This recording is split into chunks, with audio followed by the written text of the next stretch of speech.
don't mind me. Just sharing the show. Just sharing the show on Facebook. Me too. Hitting that like button, hitting that share button. Welcome to the SquadCast. Merry Christmas to everybody. Merry Christmas. We are all festived up. We got our beautiful Christmas sweaters on tonight.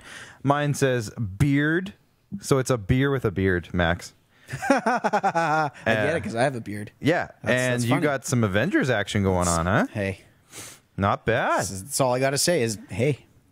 If anyone else is wearing an ugly Christmas sweater tonight, let us know. We want a beautiful one. We don't care. If you want to tweet us a picture, crazy not to. Tweet us a picture with yourself in an ugly Christmas sweater. Let's do it. I'll pause sharing the show to intro the show. Let me just get to the top here. Welcome inside the basement of the Rod Pedersen Show bunker. This is the SquadCast. You are the finalists. You're the squad. Thanks for tuning in. We got a bunch of people tuning in the comments already. We got Jamie Anstey out in Halifax. We got Rod and Carrie Monroe from Northern Regina, my parents. They're not near Lumsden this week? They always say that, but it's because they live out basically as far out as you can. Now I get it. Our good friend Darnell Theris from Rockstar, which, by the way, we are brought to you by Rockstar Supply Chain Solutions.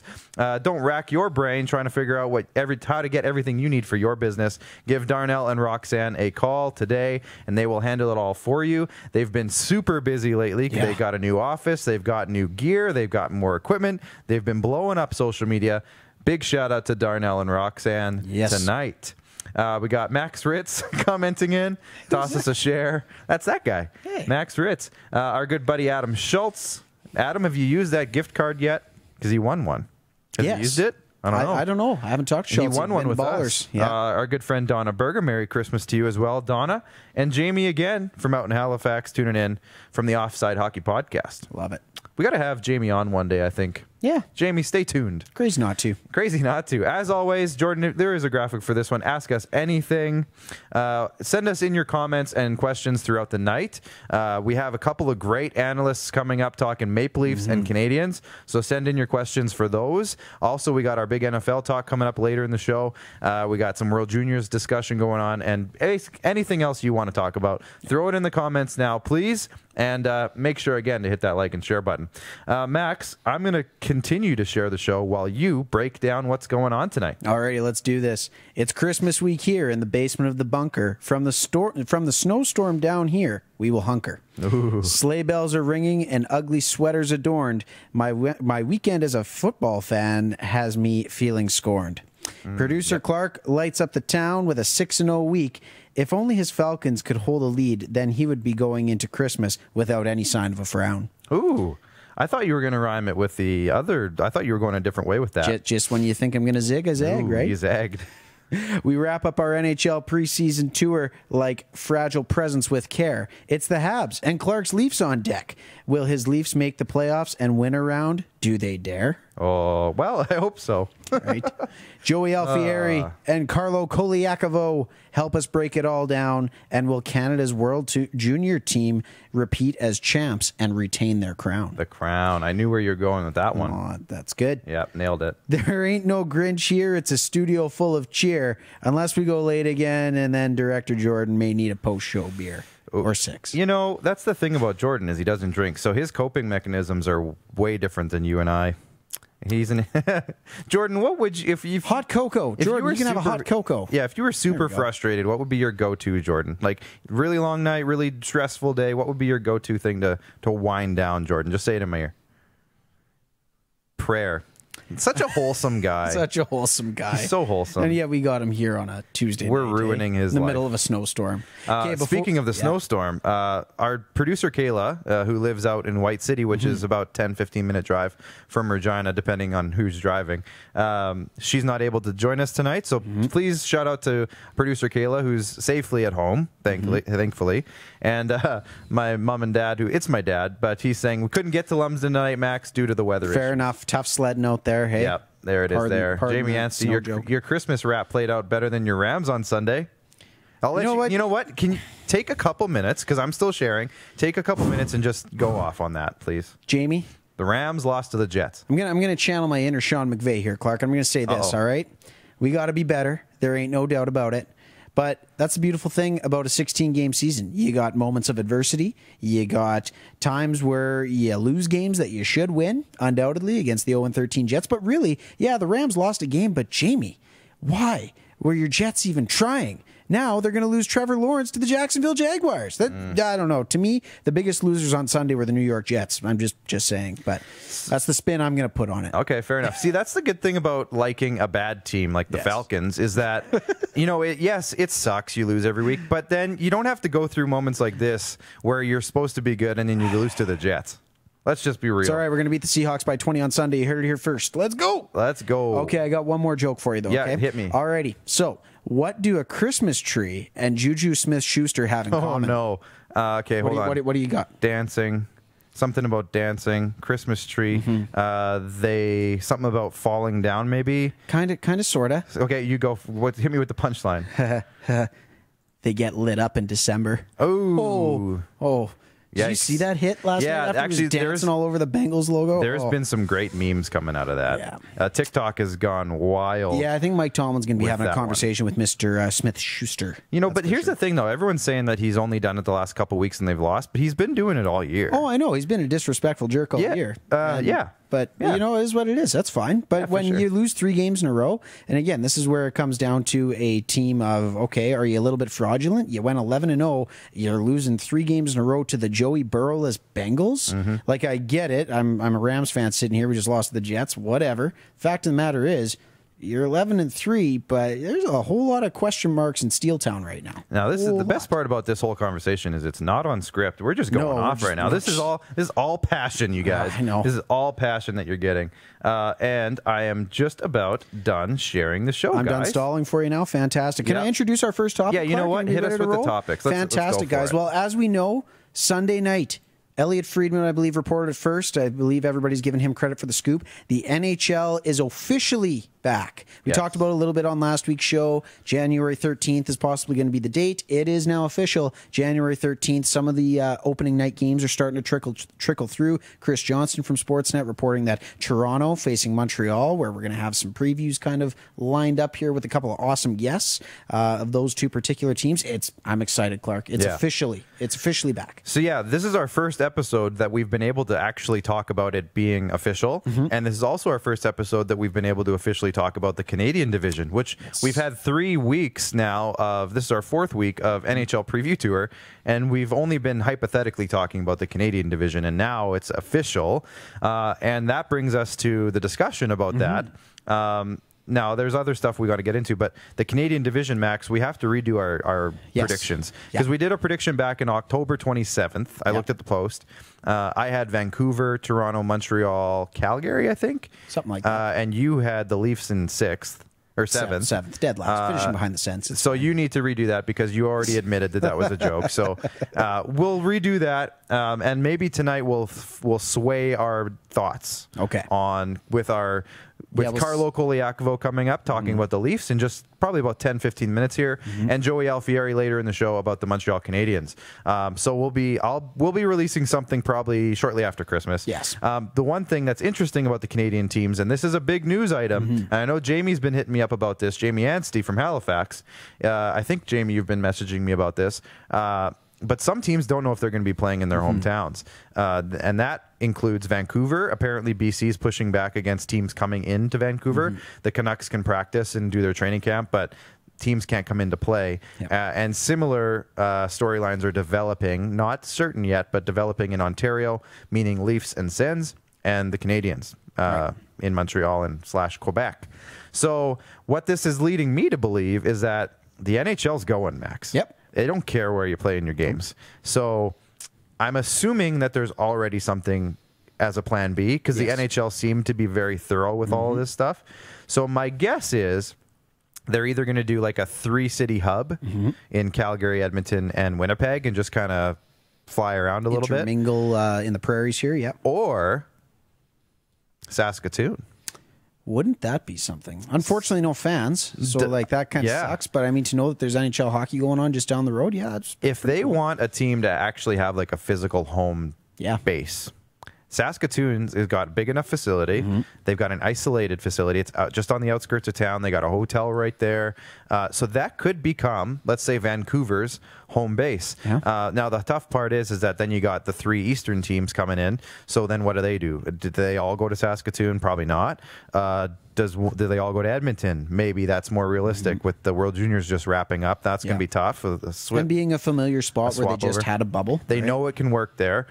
So that's going to be super interesting to watch. And it's probably all going to happen within probably before the weekend, I would think. Yeah, that's the thing. I know it's going to be good to get on Zoom and socialize with family, but keep posted. Twitter's going to be popping with a bunch of updates. They've got to nail it down. And I think I heard the schedule will be fully out by the end of this week too. So my guess is they're going to want to know where the games are being played. Excited. Battle of Alberta 10 times. Clark, are you ready to watch some hockey? Yes, exactly. Now, Jordan, I had a couple of graphics for that, but I think we can probably skip them at this point because we've kind of just finished it. Exactly. Let's go into our next discussion. Matt Miller, shout out to Mopper. How's it going, bud?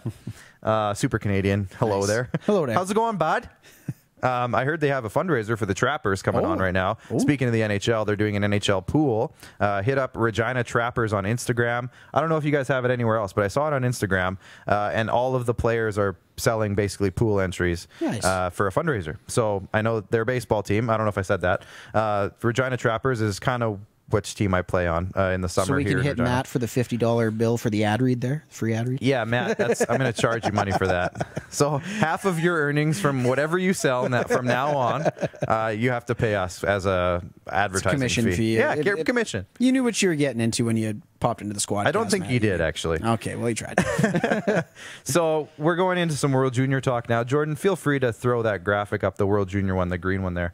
Now, Max did us the favor of doing a little player preview profile, whatever you want to call it. And it's brought to you by Vigor Lifestyles, our good friends over at Vigor. So basically what we did here was just to highlight a few of the players. And they're obviously the big ones because we got the captains on here, a potential starting goalie, and then that young stud who's actually the youngest player on the team. Second overall pick in the draft, too. Yes. So, Max, I'm going to let you... Let's do it. Let's get into it. Kirby Doc. Throw up that first one for us, Jordan. Now, obviously, that's a lot of words on there, so we're not going to do the whole thing. No. If you want to read the actual breakdowns, head over to our Instagram page. That's at Team RP Show. They are all going to be on there. They're already on there. Yep, they're already on there. So go check it out there. Max, what do you think about Kirby Doc? What's your breakdown Well, here? I mean, it goes without saying, right? I mean, he's obviously the most highly touted guy here. He's the only one coming in with true NHL experience, right? I think Dylan Cousins maybe had some preseason experience with Buffalo, but outside of that, this guy's got 60-plus games on the resume, plus some playoff action with the Hawks. I'm expecting big things from him. We were going back and forth about what his projected point totals might be. 9 goals, 5 assists, 14 points. I think he's going to be named the tournament MVP. Yeah. I think at the very least he deserves to be in the conversation already in terms of what he's already accomplished in his young career. I'm excited to see what he puts out in this tournament. Canada's going to rely on him for his offense. Yeah, and 14 points is obviously, that's a huge tournament. In 7-8 games, yeah. We looked at a few years. We were looking at the 2003 World Juniors from when Carlo Colaiacovo was there. The leading scorers had 10 points. So if he gets 14, if he gets 9 goals, that's like an all-time type of tournament. So here's hoping. Like, we're obviously cheering for the kid. We love the kid. He's played with the Saskatoon Blades here in Saskatchewan. But yeah, like you said, he's already played almost basically a full season in the NHL. Plus, did he play a little bit the year before? No, he was drafted in 2019. Right, so this was his rookie year. His first full year. So he's already played 60 games, and you got to think he's made some huge physical strides in terms of his growth as a player. He has the potential, he has the makeup to be one of those dominant players. So, and he's going to be playing with some really good players alongside him.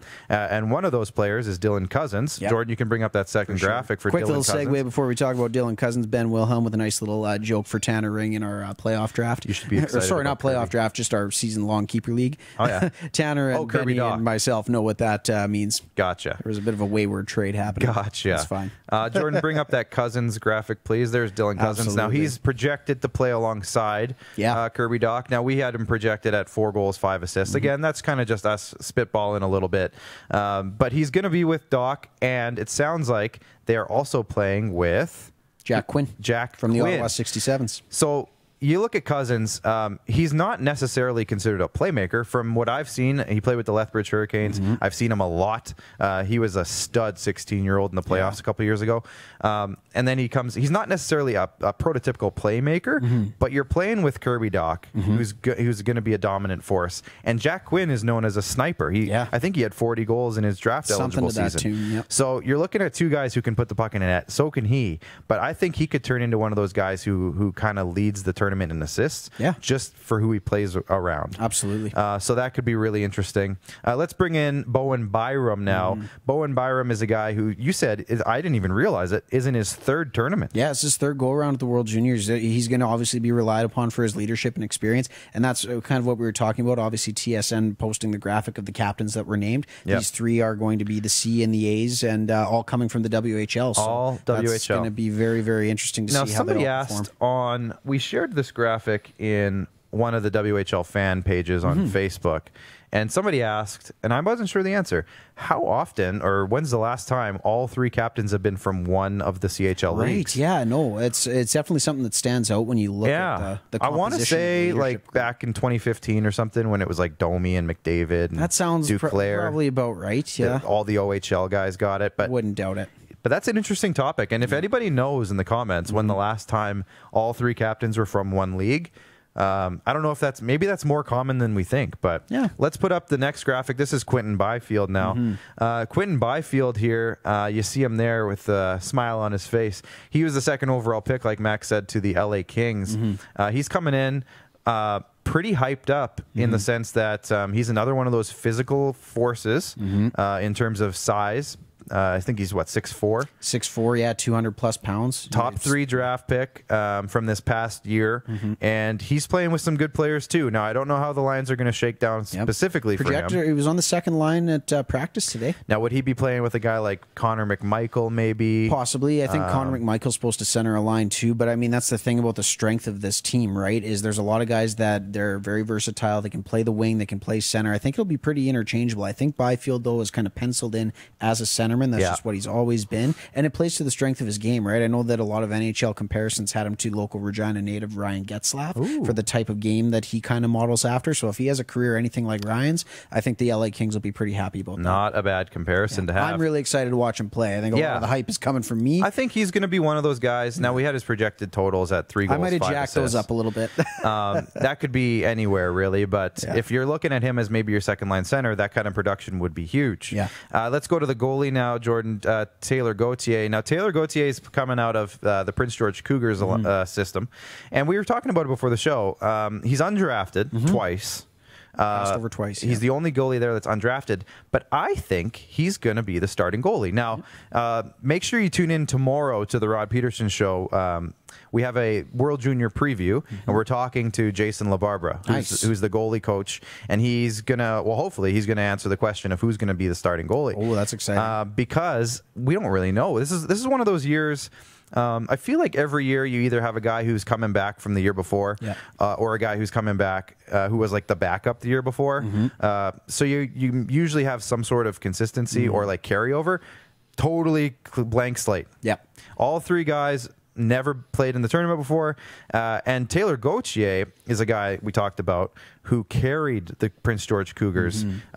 Not so much this year because they were actually pretty good this year. We've talked to Jeremy Corrigan on this show about the Cougars' development path. But the years prior, he carried that team to some who they weren't very good, and he made them respectable. Absolutely. So that leads you to believe that he might be the starting goalie. Yeah, I'm thinking so based on everything that I'm reading, right? And I think you look at it too, right? It's undrafted status, right? He's got a chip on his shoulder. He's been passed over twice in the draft.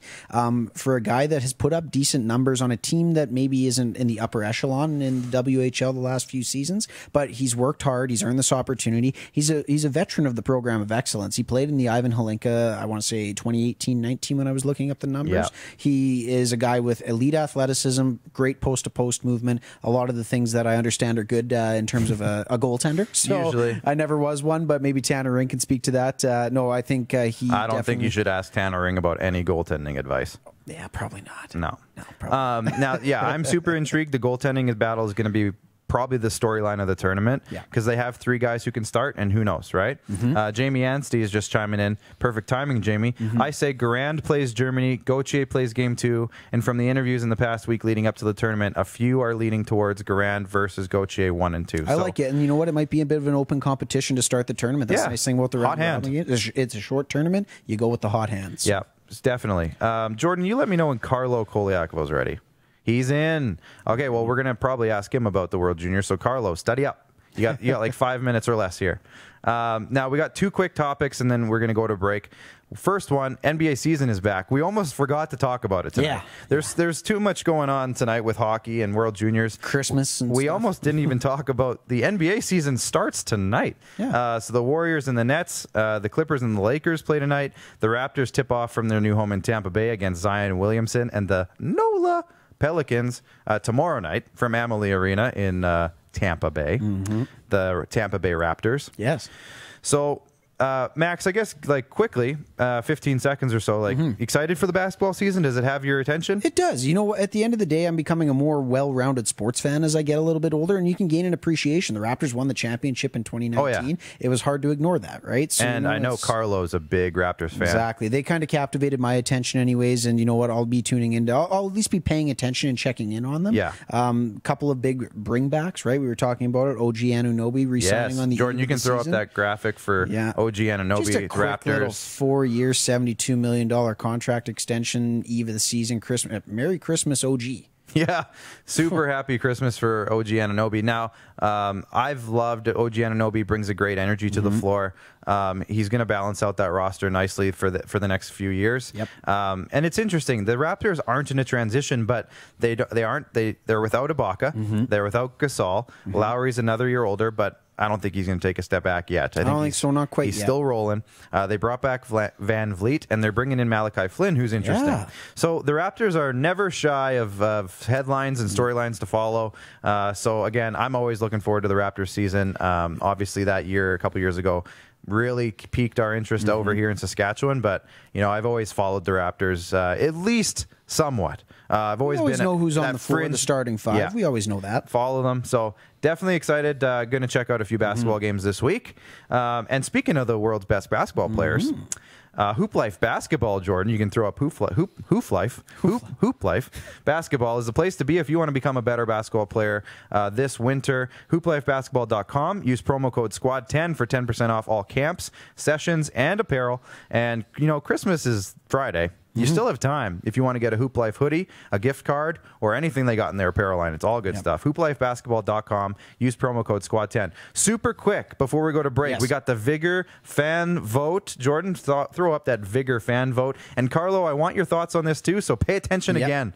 The winning vote this week was, now we went with a Christmas theme. So we had top Christmas movie, best Christmas memory, or best present you've ever gotten, or Clark on the Maple Leafs. Because Clark on the Maple Leafs happens every week. You're getting your fill tonight. This was your Christmas present. And I never win. We scheduled it this I know. So Clark on the Leafs actually got a considerable amount of votes this week, even though Carlo's on in literally 30 seconds or less. It's more than that. But so favorite Christmas movie won, and I'm kind of glad it did. We were talking about it before the show, Max. What is your... Now, this is a weird one, guys. I'm prefacing this. This is a weird one. Yeah. Max, what is your favorite Christmas movie? Jordan, whisper it in my ear while Max is talking. Locally shot with a megastar by today's standards, Ryan Reynolds, Just Friends. I know that a lot of people maybe will say that it's not a Christmas movie. It's set around Christmas time. There's a Christmas aura to it. It's the spirit. It's the Die Hard of Christmas comedies. I'll take it, right? You know, it's one of those ones where I look forward to watching it every year. It's a Christmas tradition. I probably can say I've seen that movie no less than 15 times since its release. That's fair. I look forward to following along with the lines that I know true and dear to my heart. So. That's interesting because it's not one that many people say. Like I said, it's the Die Hard of Christmas movies. Kind of is. So there's a religious sect that thinks it's a Christmas movie, and everyone else is like, seriously? If you haven't seen it, highly recommend. You'll laugh your keister off. Oh, yeah, definitely. Jordan just chimed in. His is Home Alone. Okay. So that's good. Mine is the Santa Claus with Tim Allen, the original one, the first one. And the reason for that is I basically based my entire belief of what Christmas is off of that movie's kind of universe. You know, the Tim Allen Santa, he goes to the North Pole, becomes Santa Claus, and everything about it is kind of how I envisioned it as a kid, how it worked out. Not that you want to kill Santa off a roof, but just kind of the whole world. So that might put you on the naughty list. Yeah. Every year I watch it. Now I have kids. I'm watching it with them. They love the series as well. 2 and 3. But number one, that's number one. As a dad, does that reinvigorate your love for it? Is it like almost watching it the first time now that your daughters can appreciate it too? Yes, actually, yes, for sure. Seeing them kind of watch it and their reactions to everything, and watching it the second and third time, they pick up more things. Yeah, definitely, 100%. That's awesome. Elf, obviously, honorable mention. I'm named after Clark Griswold to an extent, so you got to throw Christmas Vacation out there. Well, I'll let my dad selection, Mr. I'll let my dad Monroe. comment. He's watching in the comments right now. There's a percentage. Yeah. There's Clark Gillies. There's Bobby Clark. There's other Clarks. Clark Wilm, who's from my dad's hometown in Central Butte, who I believe played with Carlo. Oh, interesting. Clark Wilm? There's probably around the same time. Carlo, let me know. Jacobson Ronald Stephen with another really good honorable mention. Don't Shoot Your Eye Out, Kid, A Christmas Story. Yes. Fantastic one. I never got into that one. No, I think it's a classic. Oh, it's a classic, yes. But I never got into it. I don't know why. I just never did. Got to try. Wasn't a family thing. And you said invigorated earlier. That topic was brought to you by Vigor Lifestyles. Visit vigor.ca. That's vigr.ca for their full lineup of natural health and healing supplements, including the amazing elk velvet antler, which you can see on our desk. That's vigor.ca to get you started on the right path to health for you. We're coming back after the break with Carlo Colaiacovo. Stay tuned. Does this look familiar? Your fans deserve an incredible arena experience. It's time for an upgrade. Stunning graphics. Revenue opportunities are just the beginning with our in-venue display systems and scoring technology. Let us help you find the best solution for your facility. DDG. Always delivering the best fan experience. Find us at ddgregina.com. Don't rack your brain trying to source the equipment and materials you need for your business. Rockstar can operate your entire supply chain, from PO creation to expediting your shipments, all from our office. Leverage the buying power of the Rockstar buying group to not only save money and time, but also the headache. From gloves to glue, we can provide it for you. Find out more at rockstar.com. He's covering everything that matters to you. It's the Rod Pedersen Show. Tune in Monday to Friday, 10 a.m. to noon, to catch the show live and be a part of the action. Take control by commenting live and sharing the show with your friends. Everyday hoop life.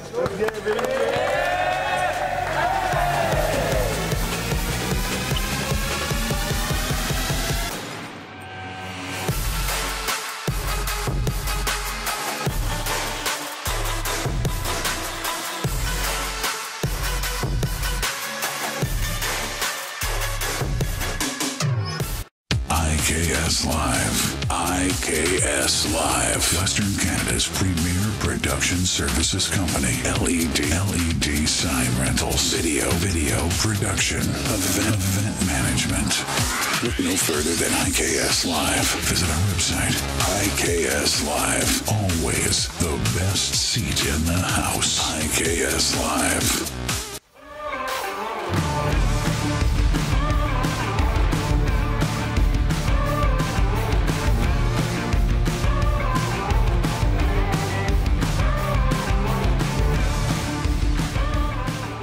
Welcome back. We are going into our first guest right away here, Max. Pretty excited for this one. As you know, every week... Don't understate it. You're massively excited. Every week, we always put Clark on the Leafs in the poll, and I never win, and I'm never allowed to talk about it, and I'm even getting flack that we still talk too much Leafs, and we barely do because everyone makes fun of me for it. So we are heading into the final leg of our Canadian NHL tour now.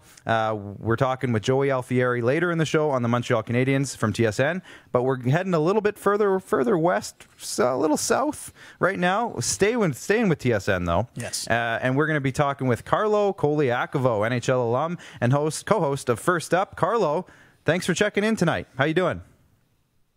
Hey, boys. How you doing on a Tuesday night? Not too bad, not too bad. We were just saying, I don't know if you caught it, but we totally forgot the NBA started tonight until like 20 minutes before the show started. So hopefully not too many people like Christmas again. I know. It's fantastic. And speaking of Christmas, we were just talking about it. What's your go-to Christmas movie right now? What's your holiday season kickoff movie? Oh, Elf. Will Nice. Ferrell, Elf. Yeah. Classic. Absolute classic. You can't it's actually really argue with that. The first time No, I mean, Will Ferrell it's one of his classic films. I mean, you talk about enjoying Christmas, the whole elf theme, and it being, comical. That's why you watch it. And actually, we just introduced my kids to it this Christmas season, and they loved it. They loved it. Nice. So. The best way to spread Christmas cheer is to sing loud for all to hear, Carlo. That's what I heard. That's right. So, Buddy the Elf, what's your favorite color? That's a good one too. There's so many lines. We could just do this whole interview on just that. But before we get into the Leafs talk, because I know that's why we brought you in, sort of. But we want to talk a little World Juniors with you, Carlo. And I don't know if you remember, but a couple months ago, you were on our parent show, the Rod Pedersen show, and I texted you after that I had some World Junior trivia for you. Do you remember that? Ooh, I do remember that. I'll just see how sharp my memory is, though. Yes. So it has to do with you specifically. So I'm not throwing you into a crazy pit of crazy confusion. But all right, we're going back to the 2003 World Juniors. So that was kind of your coming out party, if you will. You had a pretty good tournament, Carlo. So in that tournament, tournament scoring, it was okay. Well, you tied for the tournament lead in scoring. Now, that was actually going to be my question. You led Team Canada in scoring by 3 points, by the way. Who did you tie with for tournament scoring? Do you remember? There was 4 players. I know there was 4 players. One of them was Alexander Parrish-Hogan. He was just below you. Oh, okay. Yeah. There was 2 other Russians, though. No, you beat Ovechkin. You had more points than Ovechkin that year. I think Tomo Ruutu was one of them. That's one of them. Yep. Yes. I mean, I get messed up with the Russian names. So the other 3, you'd have to be a super fan to know the other 3. Patrick Barchi from Switzerland was one of them. No idea. Igor Grigorenko, not Mikhail Grigorenko. He's younger. That's what I meant. That's what I meant. Yes. And Yuri Grigorenko was the guy I was thinking about. Yeah. And Yuri Trubachev was the other one. Trubachev doesn't ring a bell. Ring a bell. Wow. Crazy. There was 6 or 7 Russians right near the top. They must have had a really good tournament. Do you remember the Russians that year? Vaguely. I mean, I know they had a team with Ovechkin and their goalie was Medvedev. We called him Goldberg because that's the way he played, but he stopped the puck. Yeah. Other than that, I mean, I'd have to go back and look at that team. It's always fun watching these World Junior Classic games because, there's names on teams that you watch that you think to yourself, wow, can't believe they played on that team and look where they are now. Yeah. And, especially during COVID, and leading up to the tournament, TSN's been playing some of those classics and you just go and you reminisce. I mean, the one of the years, I think it was 2000. Where was the tournament with Sidney Crosby team? Was that the 2007? 2005 in Grand Forks. Okay, 2005. Grand Forks, that's where it was, yeah. And Danny Severette was a stalwart on that decor. Yes. And I remember Danny Severette. Danny Severette was, an overager in the OHL. Always kind of took the long path in hockey. Was a really, really good minor leaguer. Had some sniffs in the NHL. But he played a prominent role on that World Junior team. He was the second pair defenseman. And, you go back and you look at teams like that. I think Jeff Glass was the goalie of that team. I mean, he couldn't really carve out an NHL career. And that's not a shot at him or anything, but you look at, that being named the greatest team in Canadian history, led by, Crosby and Bergeron and some of those other guys. But this is why the World Junior is so much fun to watch, is because, you're watching it with not much, education on the players and stuff like that. But this is where the cream of the crop of the future of the NHL comes from. Yeah, one of my favorite things to do when I go back and look at past years is look at some of the names like we just mentioned from 2003 and be like, well, how didn't they make it? Yeah. Like, what happened to them that they didn't make it? It's such a crazy tournament. That Grigorenko kid was a highly touted Detroit Red Wings prospect, and I believe he got into a car accident. I think that summer or the summers after, and it unfortunately derailed his career. So I'd have to go back to 2003 and actually, look at some of the guys in that roster. I know from my team, we had 5 Maple Leaf players on that team that all played in the NHL. Scotty Upshall was the captain. Jordan Tutu carved out a nice career. Pierre-Marc Bouchard was a guy that stuck around for a bit. Pierre Parento was another guy. Steve Eminger, Marc-Andre Fleury was our goalie. So we had a lot of guys on that team that ended. Yeah, could win some cups. Couldn't win us the gold medal though. Oh, it's always so fun. Wow, yeah, it's always so fun going back. And like I said, we would never say that. Now, I said you outscored Ovechkin that year. Ryan Kessler, Zach Parise were on Team America, Team USA, whatever you want to call them. Team America, the movie. But another guy that was in that tournament that you're close with, for more reasons than one, you were traded with him. Alex Steen was in that tournament. Now, he just recently retired. Now, what? I don't have to remind you that you were traded with him. Twitter does it for you every November, I'm sure. But he just retired. So what do you have to say about Alex Steen? How does he stand out to you? Well, Steener, me and him will always be, we'll have a lifelong connection just because of the trade. And being back-to-back first-round picks for the Toronto Maple Leafs and having that spotlight and having that pressure of expectations will always be something that connects us for our time in Toronto. But our time in St. Louis was pretty unique because we were part of a trade that helped turn that franchise around. And I remember our first year when we got there, I felt more comfortable going there because I felt like I knew more of the guys there. I mean, my best friend in hockey was on that team in Brad Boys, and I don't know if Alex knew too many guys at the time, so it was more of a comfort thing for him to get settled right away. But once he found his comfort zone and once he found his role, he excelled. I mean, the thing that impressed me the most about Alex was he was a guy that was very skilled. Had a high compete level, and did the right things on the ice to be an elite player. His first year in St. Louis, he was stuck on a checking role, but he did it extremely well on one of the best checking lines that helped us have the success that we did in that first year, where we went on this incredible run, probably one of the best runs I've ever been in the league, where after the All-Star game, we were in 15th place in the conference, 12 points behind a playoff spot, and we magically got in, going on like a 19-2 run, 19-2 run to end the season. And he was a big part of that. And the thing about Alex is where I really started to see his game take that next step is, he came back 2 summers later and in one of the best shape of his life, the best condition I've ever seen him in. This guy was an Energizer bunny. You could not get him off the ice. He wouldn't get tired. And that helped him play an elevated role in our team, where now he was looked at as a go-to guy. And he was very reserved, very professional off the ice. Really enjoyed being around the people that, he trusted, like his family and his close friends.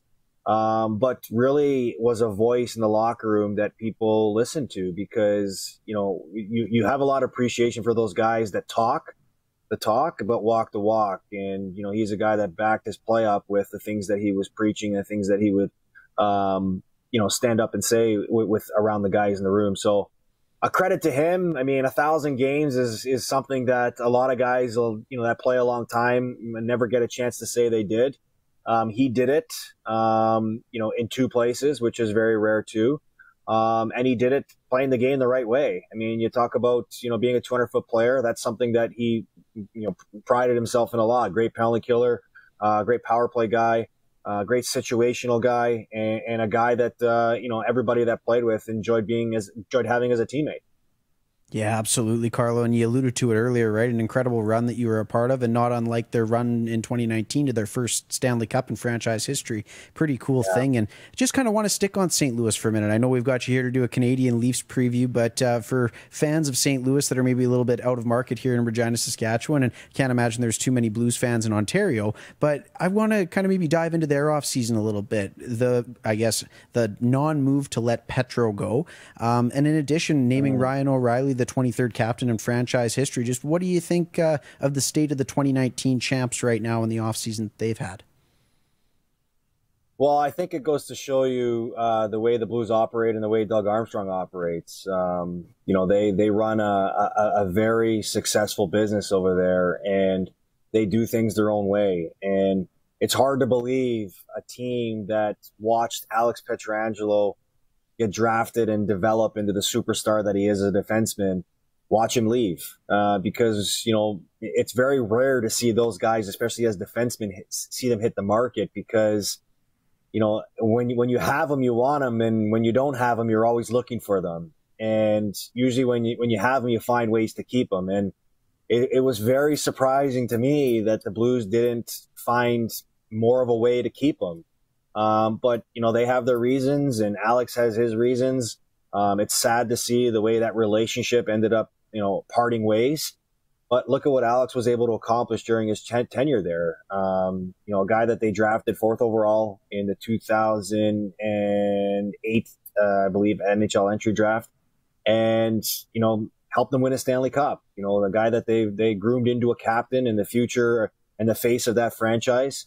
And, ultimately, a franchise-altering decision, watching him leave to another Western Conference team. And ironically, now that way the divisions are aligned, he's a division foe. And, who's to say how that's going to play out. But I still question the move, whether it was the right one. They were quick in replacing him by bringing in Torrey Krug, who has a lot of the same offensive characteristics, but, Alex is a 200-foot player, every situation type of player. And those guys are hard to come by. I mean, I view him as a top 5 defenseman in the league. And when you have those guys, you find a way to keep them. I mean, just look at in Toronto. They've been trying to find that guy for almost a decade. I know they have, someone, pretty similar to that in Morgan Rielly, but you talk about what they've been missing is that right-handed shot, all do-it-all defenseman. That's what Alex represented. So, filling, or at least, the rumor right now of naming Ryan O'Reilly the captain, I think it's the perfect fit. I think they were prepared for this, with the anticipation of potentially Petro leaving. I play with Ryan O'Reilly in Buffalo, and I rave about this kid, and I raved about him when I was there, and I rave about him even more that I'm not there. I'm still to this day confused as hell as to why Buffalo moved him. Again, as much as you try to, find top 5 or top pairing defensemen in the league every year, you want guys like Ryan O'Reilly on your team, not only guys that can play in all situations, be great face-off guys, play the center ice position, which is something Buffalo really lacks after Jack Eichel. But just the character that he represents, both being a leader on and off the ice. I mean, this guy loves the game of hockey. He's a rink junkie. He's the first one on the ice every day. He's the last one off every day. He's working with the young guys. He acts like a complete pro. But he's also a guy that, really enjoys life away from the rink. And he finds that balance of, what's really hard for guys to separate is, when you're at the rink, it's business. And when you're away from the rink, you enjoy your life. And he exemplifies that to a T, where when he's at the rink, nothing else matters but hockey. And you want guys like that around because they're great for your younger players to learn from, knowing that, as good as you can be, you're never satisfied. And that's something that Ryan O'Reilly really prides himself in. He's really hard on himself at times when, his team doesn't win. He's a team first guy, and he exemplifies everything you need and want as a captain of a team. And, it was a home run when St. Louis made that deal. I said that from the start. I wasn't surprised that they actually won the cup that year with him. I was surprised the way they did it, in the fashion that they did it in, being in last place. But ultimately, Ryan O'Reilly was born to be a captain, and he's a deserving one for the Blues now. So let's switch gears, and we'll get into some Maple Leafs talk now. We're going to put a graphic over your face, so don't be alarmed, Carlo. Now, we've been doing this for every team so far. We've been doing this for every team so far, where we kind of review or recap what happened in the offseason, and I couldn't fit all of the additions onto this one, so I had to put... You wanted to. I tried. There's been quite a turnover here in Toronto with the Leafs this offseason, and it doesn't seem like it necessarily because the core of the team is still there, but if Jordan can go ahead, you can throw that graphic up, Jordan. There it is. So when you see last year's record, they were 36-25-9. Didn't feel like it. Gosh, that was a frustrating season, and I'm sure you would empathize with me on that. But in terms of additions and subtractions, the Joe Thornton comes in, Wayne Simmons, Aaron Dell, Hutchinson comes back for that goaltender depth. They brought in Zach Bogosian, Jimmy Vesey, TJ Brody, Joey Anderson. Again, I almost couldn't fit. There's more than this. Barabanov comes in. Now, that was kind of a spring addition, but he's still technically a new addition. And then they got Hollander in that Kapanen trade. Subtractions. Tyson Berry's out of town. Kasperi Kapanen's out of town. Andreas Jansson's out of town. Cody Ceci, they let him go. Kyle Clifford and Jeremy Bracco, and then Freddie the Goat. Austin Matthews led their team, and I was telling Max before the show started, Austin Matthews basically dragged them into a playoff spot some nights, and then they picked Rodion Amirov with their 15th pick. Now, let's go back to Carlo here. When I say all of those names, because there's a ton of them, who do you think might have the biggest impact? Either a guy who's gone or a guy who's coming in? I'm not going to single out one guy that's going to have the biggest impact, because I think collectively as a whole, they have to bring an impact to this team, because outside of their core, not really much has changed. And really the criticism with this team lies within its core. This is a team that has not been able to live up to its expectations, has not won a playoff round in 16 seasons, and is going into a season with an enormous amount of pressure on them.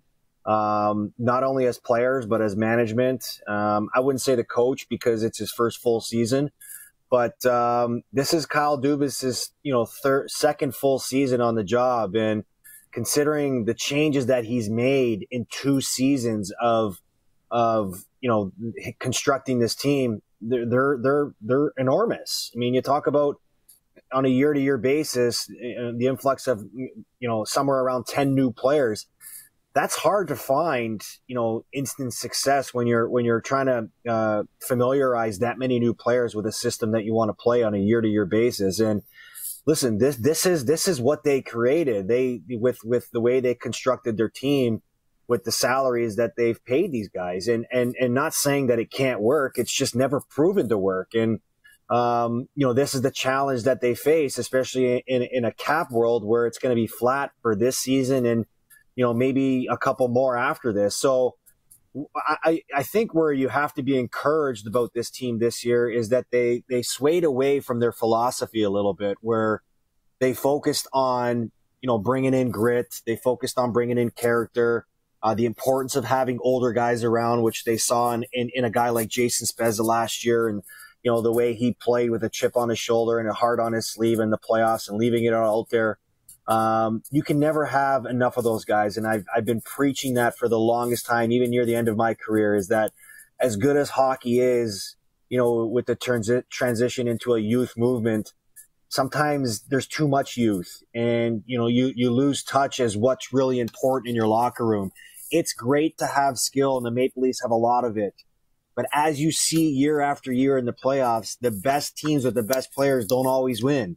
It's the best teams that win, and the teams that actually buy in to play a certain way, and teams that actually have balance throughout their lineup. Because I think the criticism for the Maple Leafs, at least the way I viewed them in the last couple of years, they've had way too many guys that want to play the same way.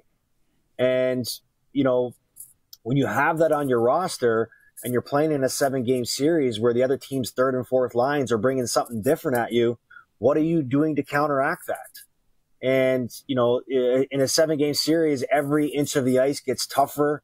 You know, it's great to have skill, and it's great to, you know, score goals in the power play, but it's the game between the dots and in front of the net is where the games are won. And I don't think the Maple Leafs had enough of that. And maybe guys like Joe Thornton and Wayne Simmons help change that mentality and that approach to some of these young guys, and maybe defeat and you know the repeat feeling of failure is something that helps build more character with these guys. That's what the hope is in this city, and that's what the need is going to have to be, because they're only going to go as far as their star players take them. As much as, you know, they made, you know, moves around the edges to help make them better, I don't think the NHL did them any favors in putting them in an all-Canadian division, because I think, you know, minus Ottawa, who probably doesn't have the same amount of pressure or at least skill compared to the 6 other teams that are there, who can you pick coming out of that Canadian division? All 6 teams were playoff teams last year, and it's going to be a battle to come out of that division this year. And I think on paper, the Maple Leafs are definitely the favorites, but we all know that you can be as good as you want to be on paper. The game is played on the ice, and this Maple Leafs last year was a team that felt too good about themselves at times when they were winning and had all the excuses in the world when they were losing. And that needs to change if they want to have any success in the playoffs this year. Yeah, absolutely. And you kind of speak to the culture of it too, right, Carlo? When it comes to, I guess, the product on the ice now going behind the bench, Sheldon Keith kind of had the unenviable task of following in the footsteps of one of the most highly regarded coaches of all time, and in Mike Babcock. In your eyes, how did their styles and philosophies differ from one another? And with the group currently constructed as it is right now, can he do something that no Leaf coach has done in the last 16 seasons and get them through a round of the playoffs? Yeah, you know what? It's hard for me to predict right now. It's, I really like Sheldon Keith as a coach. I like his approach. I like his, his decision making on the fly and his ability to adjust within the games. I think that's really intuitive or something that's important in this day and age, especially when your roster is full of a lot of young players. He's a great communicator, which is what we've seen since his time coming here. But you talk about the differences. Mike Babcock was a guy that, you know, knew how to play the game checking. He wanted to wear you down, and he wanted to make sure that you were focusing on the details of the game. And you have a coach that wants to play that way, but you really weren't offered, or at least given the players to play that way. It just seems like all those players that Mike Babcock really loved were being shipped out of town for more skill. And you saw the writing on the wall with the disconnect in philosophies. This is a Kyle Dubas built team right now where he wants skill, speed, and size doesn't really matter.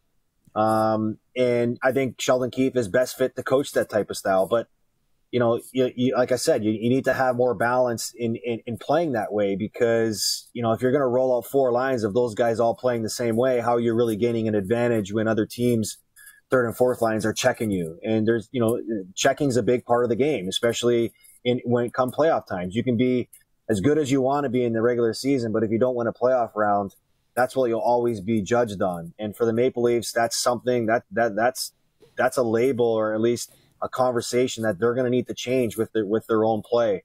I think the fact that now Sheldon Keith has a whole off season, I wouldn't say a regular training camp, but somewhat of a training camp where they're going to be able to practice a lot and infiltrate a lot of his systems and his way he wants to play. It's no secret. He wants to play a puck possession game. He doesn't want to give it up, which, you know, creates sometimes some confusion on the ice, depending on, you know, where guys think they should be, or where guys think where players think they want to be on the ice, because you have so many guys circling around the ice. And we've seen times when it works, and we've seen times when it looks ugly. And when it looks ugly, it's bad.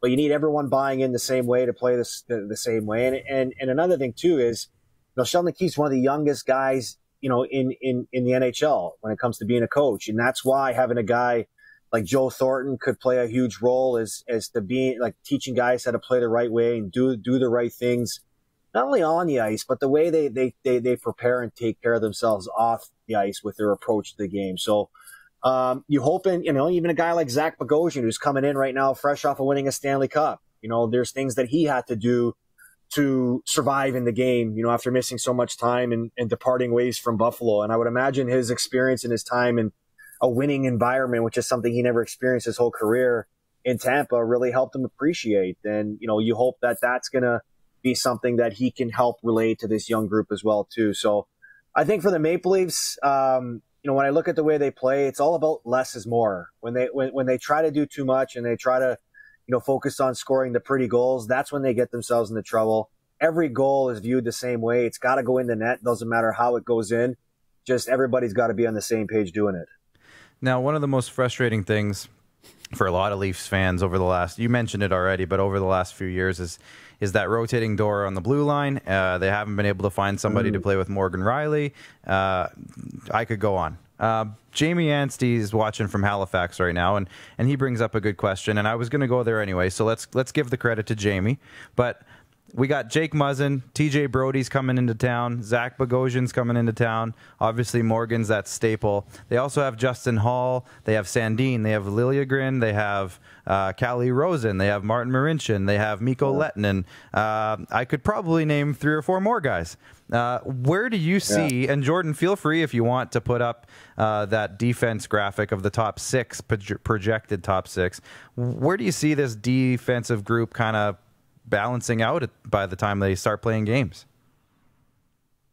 That's a good question. Obviously, they did a lot of work bringing in more depth. You talked about the guys that they have on their blue line right now. I really don't think this is going to be a season where you're going to see much of Sandin or Liljegren, just because the pressure to win right now is so high.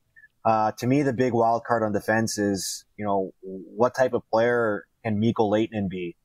This is a guy that they're really high on, you know, really sought after, coming over from the KHL where he was the best defenseman in the league there. He even got off to a really good start in the season there when they started. And I'm interested to see where he fits on this blue line. The Maple Leafs believe he's a top 4 defenseman, maybe starting him with Morgan Rielly, or maybe just being a guy that they want to ease in. I mean, the tough part for him right now is he's not going to have any exhibition games to see, you know, the pace and the play of NHL hockey. But to me, he's the wild card. I think right now, you know, Morgan Rielly's partner is still, you know, something, you know, that's up in the air. I think you have a choice either between TJ Brody and Zach Bogosian as one of those 2 guys that would probably fill that void. But I would view it more as, instead of finding a partner for Morgan Rielly, you know, solidifying a top 4. Because if you can have trust in your top 4, knowing that, you know, you can trust them on the ice with any, you know, player that's out there. Now you eliminate a matchup problem, especially when you're going on the road where you lose the line change opportunity. I always thought that teams that could have a legit top 4 and play in any situation against any player really give themselves a better chance to win the game, because now they're not having to worry about calling guys off the ice or worrying about who's on the ice against certain players. So I think that's where the Maple Leafs turned their focus, because they couldn't find that, you know, unless you're going out and signing Alex Pietrangelo, which, you know, surprising that they didn't make a bigger push to do. But, you know, again, they wouldn't be able to do the other moves that they did if they went out and did that. So you understand why they did it and decided to go with Bogosian and Brody. And I always said that if you can't get Pietrangelo, and you know how much money you would have allocated towards that, well, then go out and get 2 or 3 guys that can fill that same vote and just give yourself more depth. I really like the step that Justin Hall took last year. I've been a big fan of him right from day one when Mike Babcock decided not to play with him. And I think what that also presents is a matchup where, you know, depending on what you get out of Bogosian or Brody, you've seen what Jake Muzzin and Justin Hall can be as a pair last year when they played together, and they were a really good pair together. So that's another option for them. Travis Dermott, to me, is another guy that can be a wild card here. He's a guy that struggled to find his form last year, mostly because he missed the first little bit with injury, and he came in at a time when the team was struggling and maybe put too much pressure on himself. But I think as a whole, the Maple Leafs as a group of 6 are a lot better than they were last year. And that's really all you can ask for in this type of season, where it's going to be compacted. You're going to be playing games every other night. You know, the rest is and healthy bodies are going to play a big role. And we saw when the Leafs started to suffer injuries last year, their depth was really thin. I mean, you know, we have a rule on our show on First Up that we don't mention the name Martin Marinson because he's the guy that just won't go away. And if Martin Marinson plays a game for the Maple Leafs this year, that means that they're really thin on the blue line and that they've suffered a lot of injuries because he's so far back on the depth chart. So, and who's kidding who? You know, a lot of people were criticizing the play of Freddy Anderson, but I've always said, don't blame Freddie.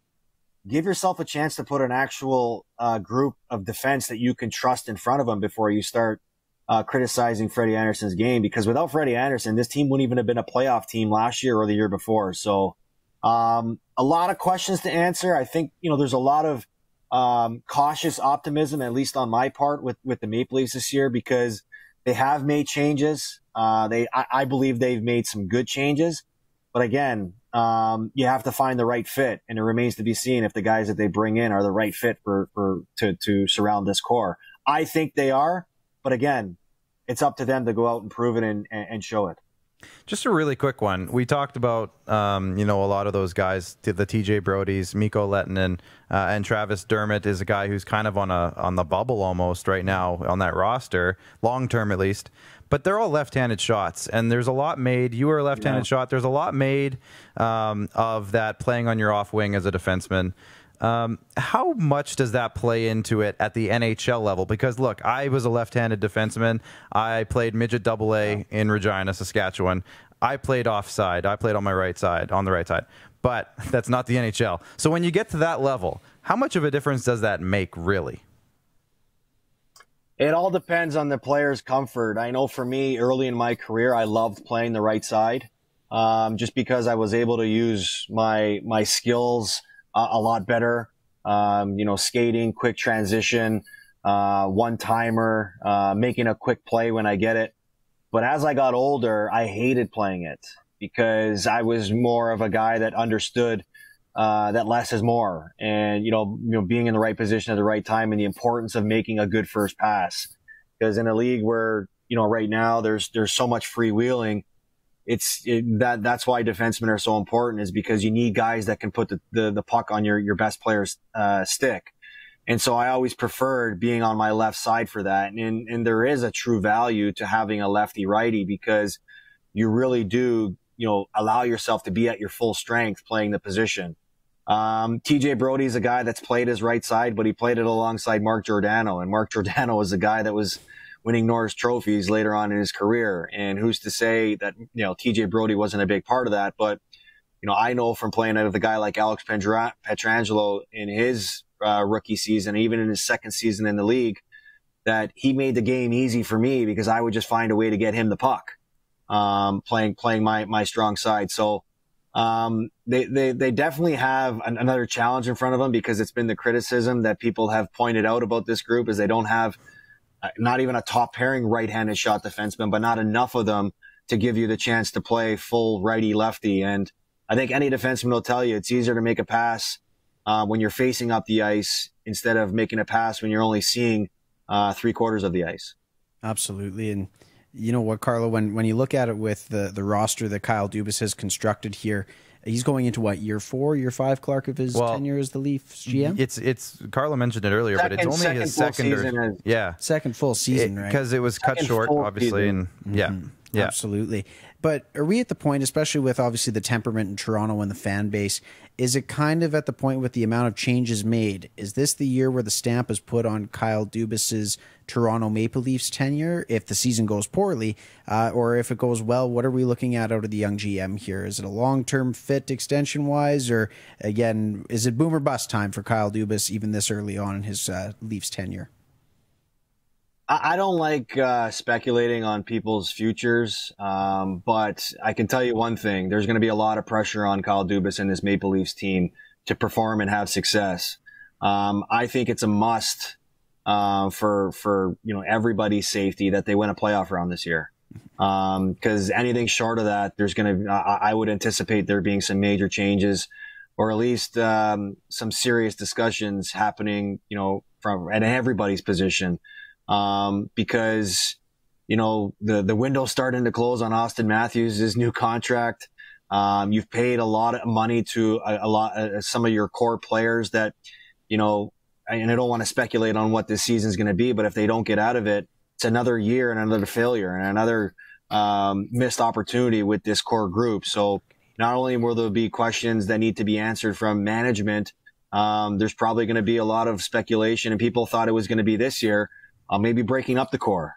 Because as much as you want to be patient, winning solves a lot of problems. And, hockey, just like every sport, is a results oriented business. And when you don't get the results that you want, with the people that you've put in trust to help you get those, changes are made every year. I think there's a good opportunity that may happen, but there's also a good opportunity that they have a really good year, and it was worth being patient, and that's what most people hope for, especially myself in Toronto.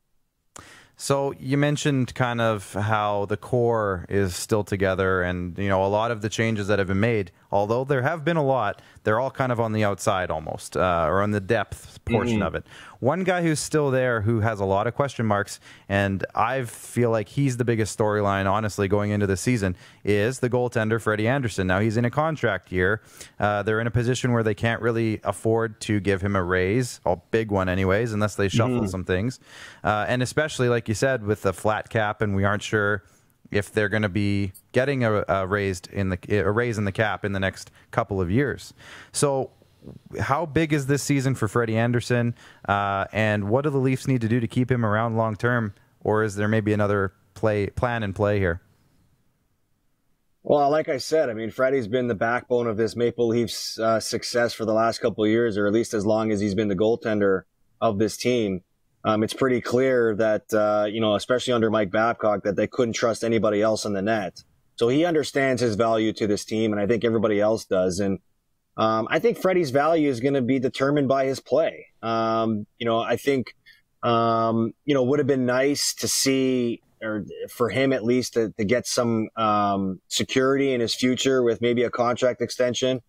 But as you can see with the flat cap, the Maple Leafs had a lot of changes to make, and they just couldn't enter that discussion right now with him. And maybe they do want to see him, if he's actually capable of getting this team, past the first round, because, as much as we want to say it's been, the team's lack of success, Freddie, for as good as he's been and people want to recognize him for being, has a bad reputation of not being a big game goaltender in big games for the Maple Leafs. You talk about his play in past elimination games, where you need your goalie to be at its best in those games, and clearly he hasn't been. So it's not to say that he's not a good goaltender. I think I'm a big believer in Freddy Anderson. I think he's a great goaltender in the league and for this team. But maybe this is another good thing for him to go into a contract year where there's more things that he has to focus on, why he needs to be his best. Not only is he playing for the team in front of him, but he's playing for his future and to secure a contract. And hopefully it's for this team if it's something they believe in. I think his age is a little bit of a concern considering the amount of games that he has played, to go anything long term with him, because as we've seen the trend with goalies that, Bobrovsky is another good example coming off a Vezina season. All of a sudden he gets term and goes to a new place and struggles to find his game. And that contract looks like the worst contract in the league right now. But I think what the Maple Leafs have to focus on too is doing a better job of managing his workload. And I think, having a guy like Jack Campbell right now, who's a guy they can trust being in the net to win them games, because they're going to need that from him this year. They're going to need wins from their backup goalie, which is something they clearly failed to do over the last two seasons with that backup position. So that might take a little bit of pressure off Freddie too, knowing that he doesn't have to play every night and be fresh when he's out there. And come playoff time, that's maybe a good chance where he'll be at his best and, have the most energy for him to be at his best. And they brought in Arundel and they brought Hutchison back as well for that four goaltender depth. And then they got those couple of young guys. Those are good depth moves. Yeah, definitely. And especially since it came out that they are required to have 3 goalies on the roster now. So that adds to that as well. We got 2 more for you, Carlo, and then we're going to let you go for the night. They're quick hitters. So we got the first one here. We've asked every single person on our NHL tour so far. What do you think of the Leafs version of the reverse retro jersey? I hate it. I'm not going to lie to you. I hate it. I mean, I like the NHL's approach here of doing something different, doing something unique. But when you're going to do something, unique like that, make it eye-popping.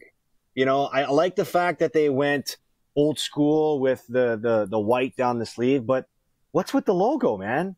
Why is the logo the biggest thing on the jersey? Like, to me, it just looks too, it's an eyesore to me. And, they could have just gone the old early 90s, Dougie Gilmour, Wendell Clark, those type of jerseys, or go way old school, maybe do Toronto St. Pat's or something like that. But I'm not a fan of the Maple Leafs one at all. And considering that they're, one of the teams that's, that has a huge following, you think they probably would have done a better job. I mean, look at the one I've got in the background here.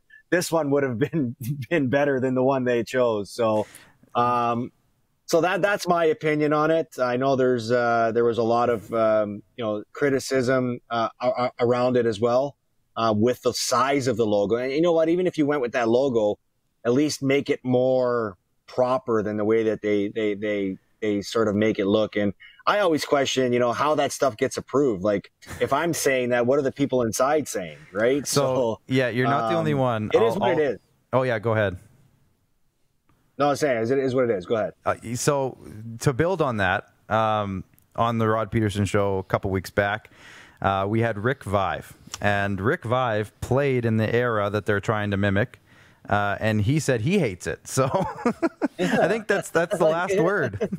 I think that's all that matters. 100%. So the other worst part about it too. It's like the printing machine was on like the extra zoom when they printed, and they're like, oh, well, we printed all these logos. What are we going to do with them now? I should throw them on the shirt because the Leafs will sell.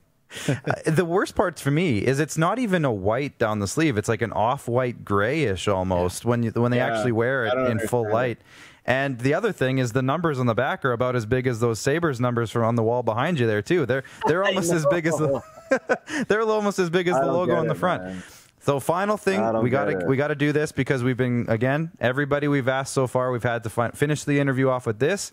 Canadian division is official. It's the first night we can actually say that on our show anyways.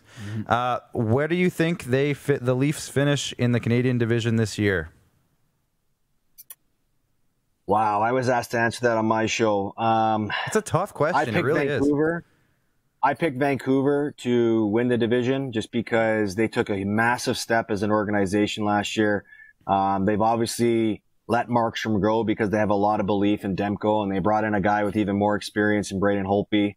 I think when you can build around pieces like Quinn Hughes and Elias Pedersen and Brock Besser and JT Miller, now they add Nate Schmidt. They replace Chris Tanev with him.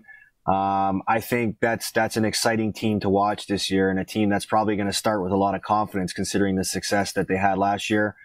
The Maple Leafs are definitely going to be a favorite for sure in that division. I mean, like I said, on paper, they should win the division, but this team always finds a way to make life more difficult for them than it needs to be.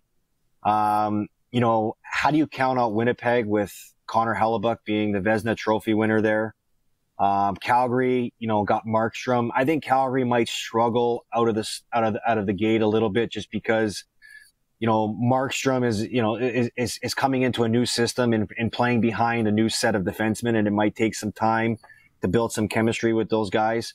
And that's a group right there that is pretty fragile right now, playing with the same amount of pressures that the Maple Leafs are under this year, with a group that was, heavily criticized and heavily speculated in trade rumors throughout the offseason.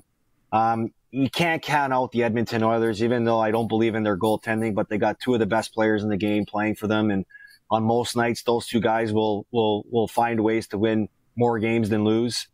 I think Montreal is the dark horse here. I think Montreal is a team that really improved tremendously in the offseason. You saw the way they played in the return to play, upsetting the Pens, and the way they did it. I think it really stood out. How good their D-core is, and then they add to that with guys like Joel Edmondson And I really believe they have, one of the best top fours in the league. And in a shortened season with Carey Price, they bring in Jake Allen as well. That's a good 1-2 punch to have over there. And they add some scoring. They bring in some grit with Josh Anderson and some scoring with Tyler Toffoli. So I think that's a team that has a chance to make some real noise.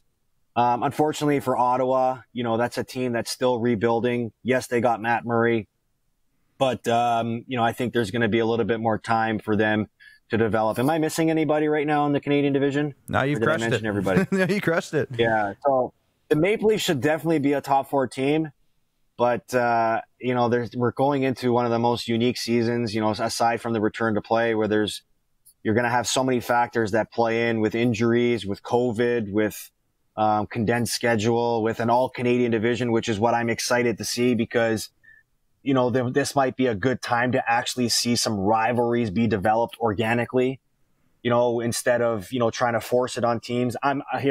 Just the whole Calgary and Ottawa, the rivalry that could be created just for the brother relationship of the Tkachuks. That's going to be fun to see, Calgary, Edmonton, the Battle of Alberta, and just Toronto, Edmonton, McDavid and Draisaitl against, Marner, Matthews, Tavares, the firepower there. And then let's not forget about the young stars in Vancouver. I think it's definitely going to be one of the toughest divisions in hockey and probably one of the most exciting divisions in hockey for sure this year. Yeah, that's one thing. Me and Max were talking about it before the show. Since the Colaiacovo era in Toronto, I feel like the Toronto-Montreal rivalry hasn't really been there. It's still a thing. It's still there, but it's not the same as it was. And then you got even the Toronto-Ottawa is still not. It's not quite the same as it was back in the day. So to me, this could be huge for the NHL as a whole. Like this could turn into something where these, like you said, these rivalries get reborn a little bit, and long term, it's huge for the league. So that could be great. Yep. Go ahead. I sorry, hate to cut you off, but there's some speculation that there's going to be a schedule released tomorrow, and what I'm hearing is that they're going to adopt like a baseball type of schedule where you go in and you play a team two in a row or 3 in a row, whatever it means, depending on travel. And I think to me, that's going to create mini playoff series, right? Where you're going to see, you're playing the same guy every night. And by the third night, you're going to want to kill the guy that's across from you. And, and especially, in a 56 game season where there's not much room for error, a lot of these games are going to mean a lot when you're playing them, and you can't afford either to get off to a slow start or to get into some sort of mid-season slump because you're not going to have the same amount of time in a normal season to try to rebound from that. So, which might, create more intensity within those series and within those games. Yeah, absolutely. Pumped. Looking forward to it. I'm glad it's happening. Yep. And we're all very happy that it's finally back, and hopefully we get a schedule maybe in the next couple of days at least. I like it. We got the drop right here on the show. Thanks, Carlo. Absolutely. Carlo, thanks for checking in with us tonight. Enjoy the World Juniors, and obviously enjoy the hockey when it's back. Merry Christmas to you, Carlo. Thank you. Let's kick 2020 in the ass, and let's look forward to 2021. Get out of here. I love it. All right. Merry Christmas. Thanks, Carlo. We'll do this again down the road. You got it, boys. Take care. All right. Take care. And that, of course, was our first guest of the night, Carlo Colaiacovo, and that's brought to you by IKS Media. IKS Media and the amazing team over there is your premier destination for all the event planning, live events, live broadcasts, entertainment, video screens, and so much more. Visit iksmedia.ca today for more information and find out how they can make your event the hottest ticket in town. We're going to be right back after the break, and we're heading a little bit farther east. We got the Montreal Canadiens with TSN's Joey Alfieri coming up after the break. Does this look familiar? Your fans deserve an incredible arena experience. It's time for an upgrade. Stunning graphics. Revenue opportunities are just the beginning with our in-venue display systems and scoring technology. Let us help you find the best solution for your facility. DDG. Always delivering the best fan experience. Find us at ddgregina.com. Don't rack your brain trying to source the equipment and materials you need for your business. Rockstar can operate your entire supply chain, from PO creation to expediting your shipments, all from our office. Leverage the buying power of the Rockstar Buying Group to not only save money and time, but also the headache. From gloves to glue, we can provide it for you. Find out more at rockstar.com. He's covering everything that matters to you. It's the Rod Pedersen Show. Tune in live Monday to Friday, 10 a.m. to noon to catch the show live and be a part of the action. Take control by commenting live and sharing the show with your friends. Everyday hoop life. Every day.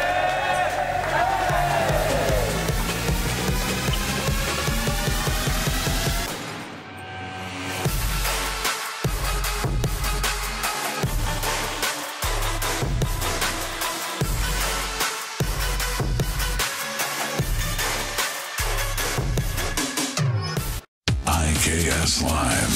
IKS Live. Western Canada's premier production services company. LED sign rentals. Video production. Event management.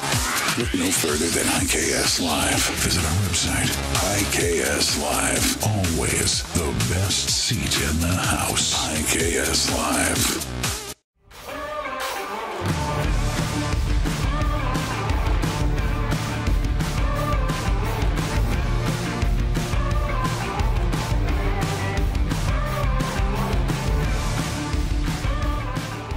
All right, we are back, and we were just getting out of a heated holiday Christmas movie debate in the commercial break. Obviously, we're having a great time here tonight with our Christmas theme, and we're going to talk more about Christmas movies with our next guest as we head into our final leg of our Canadian NHL preview tour, and we head to La Belle Province, Max, as we're going to talk about Les Habitants with our good friend Joey Alfieri from TSN 690. Joey, how are you doing tonight? Thanks for joining us. I'm good. Yeah, I'm good, man. Thanks for having me. Absolutely. So we're talking Christmas movies. We were talking about it in the break a little bit earlier in the show. If you had a go-to or you had a top three or top two, what are some of the Christmas movies you enjoy going to in the holiday season? Yeah, man, I haven't seen either one of them yet, but I'll go Home Alone 1. The first one's pretty good. Makes me laugh still. And I'm a sucker for Arnold Schwarzenegger's cheesy lines, so I don't mind Jingle All the Way either. I think there's some quality lines in there. Oh, yeah. Yeah, the cookies, they don't touch my cookies. Yeah, that's a good one. I say that one all year. I roll with that line all year. That's a good one. Yeah, that's a really good one. And I always forget about Jingle All the Way, but it's a great one. So, hey, let's jump right into it. We got so much hockey news going on right now. This is our first episode where there's actually officially a season happening. So we've done 3 weeks of episodes where we're just hoping, and finally we got something sort of official here. We don't have a schedule, but we're feeling pretty good about it, I would think. So let's jump into it. We're just going to put a little graphic over your face here, Joey, so don't mind. There it is. Good. Go ahead. So this is our off-season recap, if you will. The Canadiens come into the season with a few changes, a few significant changes, but overall, quantity-wise, not a ton. They finished last season with a 31-31-9 record. They come in with a little bit of cap flexibility compared to some teams who have zero. They have $383-ish $1,000. So obviously the big move is they added Jake Allen. Tyler Toffoli comes over. Josh Anderson in the big Max Domi trade, which we will get into. Joel Edmondson is added on the blue line, and Alex Romanov. And then subtractions, like I said, Max Domi's a big name in terms of name, but the rest kind of just filler pieces, more or less. Thomas Tatar obviously led the team in scoring last year, and they picked Caden Gooley with their first pick in the draft, this past draft. Let's bring Joey back in now, Jordan. So, Joey, when I go over those names, again, there's not a ton compared to some of the other Canadian teams, but when I go over those names, who makes the biggest impact, either subtraction or addition for you? Well, I think if you look at it, I really like the Tyler Toffoli signing. I like his age. I like the term. I like the money on the deal. You've got him for 4 years. I think he's 28, and he's been very, very productive. I think he's going to help out on a power play that struggled the last couple of years. So I'm a big fan of the Toffoli move. I like the Josh Anderson, Max Domi trade. I think you've got to give to get, and I think Max Domi's a good player. But with Anderson, sorry, go ahead. No, you go ahead. No, it's just with Anderson, I mean, there's question marks, right? And I think everyone was enamored with the trade because the Canadiens have been looking for that power forward for a number of years, a guy who can, be physical and chip in 25, 26, 27 goals.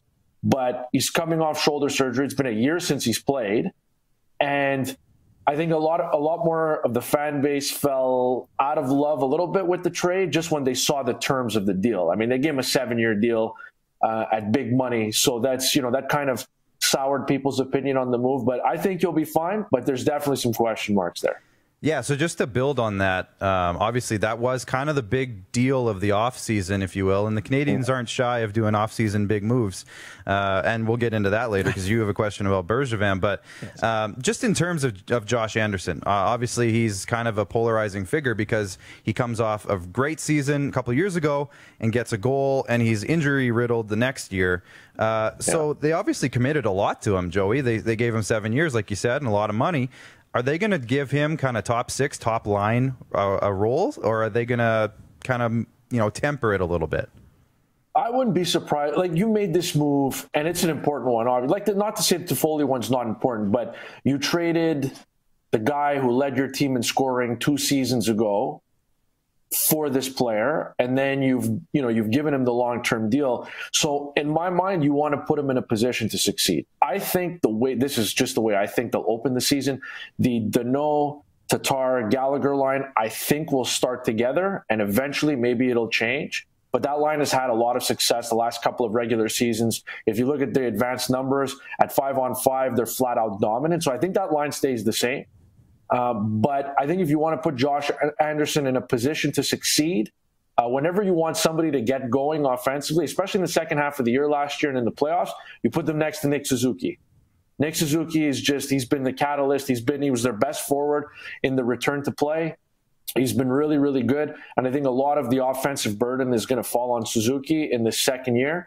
And I think if you want to put Josh Anderson in a position to succeed, you put him next to Nick Suzuki. Now, the thing is, though, I tell you the same thing about Jonathan Drouin. Very polarizing guy. He's not the play driver that people thought he would be. And to me, if I want to get Jonathan Drouin started on the right foot, I want to put him next to Nick Suzuki, too. But Nick Suzuki's not going to be able to babysit these guys, right? Like, these guys are going to have to pull their own weight. They're going to have to do, what's expected of them. But I wouldn't be surprised if the guys, like you said, that are a little more polarizing, I'd put them with Nick Suzuki just because everybody looks good next to Nick Suzuki. Yeah, it's not too often you get the teenage babysitter babysitting the 25-year-olds. Right. But yeah, Max, you go ahead here. Yeah, absolutely. So I don't know about you, Joey, but I love that the Habs now seem to have a true tandem in net, right? The Jake Allen acquisition, it was a great pickup that in today's game you quite frankly need, right?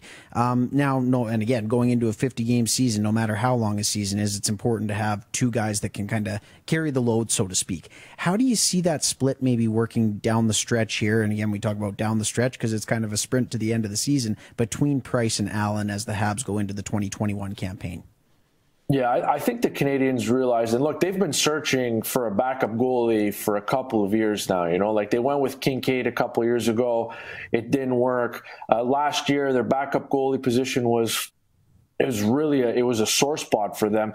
I think they got like 2 wins from their backup goalies. They really needed Carey Price to play regularly. And I think you saw between March and August, when he had all that time off, he was fresh for the playoffs. He was flat out dominant. So I think to them, they knew, but this confirmed the idea that they had to go out and get themselves a backup goalie. Do they commit a lot of money to their goaltending position? Yeah, Carey Price at 10.5. Jake Allen's at 4 or 4.5, I think, for this year. And then he signed the extension for the next couple of years that'll bring the cap hit down. But for this year, it's about $15 million to goaltending, which is quite a bit. But I think you see what the upside is if you keep Carey Price fresh. And I think that's what the mindset's going to be. That's what the goal is. And in fairness to Jake Allen, I mean, yeah, he had his struggles as a starting goaltender, but in the last couple of years when he took a back seat to Binnington, I mean, he took over as a starter in the playoffs last year. So I think it's a nice fit. I wouldn't be surprised if he played the equivalent to, whatever 30 games over 82 is that 18 or 20 games out of 56? I wouldn't be surprised if he played that many, especially if there's going to be back-to-backs and a condensed schedule. So I think Carey Price is going to get a lot more rest than he has necessarily in years past. But I think that's a good thing, especially if you can get into the playoffs. Then, of course, if the Canadiens are in a battle, and I think they will be, if the Habs are in a battle for that final playoff spot or the last 2 playoff spots in the North Division, then I think down the stretch you'll probably see Carey Price's workload ramp up. But if they're somewhat comfortable in that 2-3 spot, then I think that you'll see that nice balance of Price, Allen, Price, Allen. So one thing that came out the other day, and I just got reminded of it, but teams are going to be required to have 3 goalies with them at all times. So does Caden Primo fit into that spot, or is there somebody else in the depth chart that sits in there? Yeah, probably not Caden Primo, just because I think they want him to play in the American Hockey League, and I'm assuming that the American Hockey League is going to start up again at some point. He's a young goaltender in his early 20s. I think they want to get him game action. I think the guy who was perfectly suited for the taxi squad, I think it's going to be Charlie Lindgren. I mean, he's a guy, he's not an NHL goalie. He's, very good in the American Hockey League. I think he's right in between. And I think he's at that stage where he's a little bit older in his development, and he kind of is what he is right now. I don't know that there's a ton more upside there. So if he has to sit for a while, or if they quarantine a goalie like NFL teams are quarantining a quarterback, I think it should probably be Charlie Lindgren. And I think, if I'm not mistaken, he's on a one-way deal. So they've got to pay him the $700K no matter what. So you might as well have him around, have him traveling with the team. And if something happens to Price, they'll be in trouble either way. But if something happens to Allen, at least, you have somebody who's played in NHL games before. It's a great year to be a veteran free agent goalie right now. There's a lot of extra spots, it seems, this year. Now, speaking of the blue line, we're going on the defensive group here now. Obviously, they add Joel Edmondson this year, big physical guy on the back end, former Moose Jaw Warrior, I might add. And Alex Romanov comes over, of course, what is he, 23, 24-year-old Russian sensation. He's younger than that. Is he younger than that, 21, 22? He's 20 or 21, yeah. Wow. So he comes over as a guy with a lot of hype around him. But then they brought in Ben Sherratt not too long ago. They're turning into a blue line that's big, physical, hard to play against. Probably one of the hardest to play against groups in at least the Canadian division, which is official, by the way, as well. We talked about that earlier. But what's your assessment right now of this group, maybe short-term and long-term? Yeah, look, I think it's a good question. I think you mentioned it. They have become a lot more rugged over the last couple of years. They want to be tougher to play against. They want those guys who hopefully aren't going to break down and can play that playoff style. They've got that with Weber. You mentioned Edmondson and Sherratt as well. They can all play that game. From the limited amount of time that I've seen Romanov, i.e. at the World Junior Hockey Championships, where he's flat out dominant, he can throw his weight around too. I think they're a little light when it comes to puck movers. Like Jeff Petry's a really good puck mover. Victor Mete is as well. But I'm just, what I'm curious to see with Romanov is, how high does he get into the lineup, right? Like from everything that we've heard, he's terrific, and they expect him to make an impact as soon as this year, and they expect him to play in the top 6. And I think he'll probably, they've committed, once they signed Edmondson, they said that Edmondson is likely to start with Petry. Sherratt and Weber played together for most of last year. So that kind of leaves Romanov with maybe a Victor Mete or a Brett Kulak on the third pairing to start.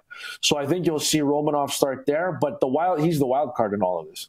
Is, if he acclimates, if he gets himself used to the NHL play and he's starting to stand out and Claude Julien can trust him to play bigger and bigger minutes, then he can go up as high as, maybe playing with Shea Weber in the second half of the year. I think that's asking a bit much.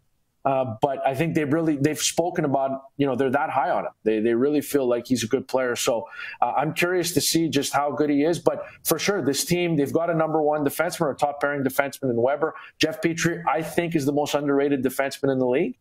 And they've got a good group. It's a deep group. And we haven't even spoken about Noah Juleson, who's still young, former first-round pick. A guy who, since he got hit in the face with the puck, has had headache and post-concussion syndrome issues. But, he's another guy who has a lot of upside. He can play that right side. And if he's healthy, he's a guy who can make an impact on that blue line too. And Cale Fleury, I might add. Yeah. Cale Fleury, former Regina Cale Fleury's another one of those guys. Like, I wouldn't want to put him on the taxi squad just because I'd like him to play some minutes in the American Hockey League. I want him to be ready in case there's an injury. But he's very good, yeah. Absolutely. And talked about it, obviously, too, there, Joey, Shea Weber, the obvious linchpin of that Montreal Canadiens D. I'm fairly familiar with him, being a big Nashville Predators fan myself. Yeah. But the mileage has been a bit of a question mark since he came over in that trade. He had a relatively healthy season last year, but the years previous, he was starting to show his age a little bit. And that mileage, obviously, that he's earned over a long, long NHL career. But since his time in La Belle Province, he's established himself as again, the Habs' second most important player, arguably, to Carey Price. Can you speak to the identity that he brings to this team when he's fully healthy and firing on all cylinders?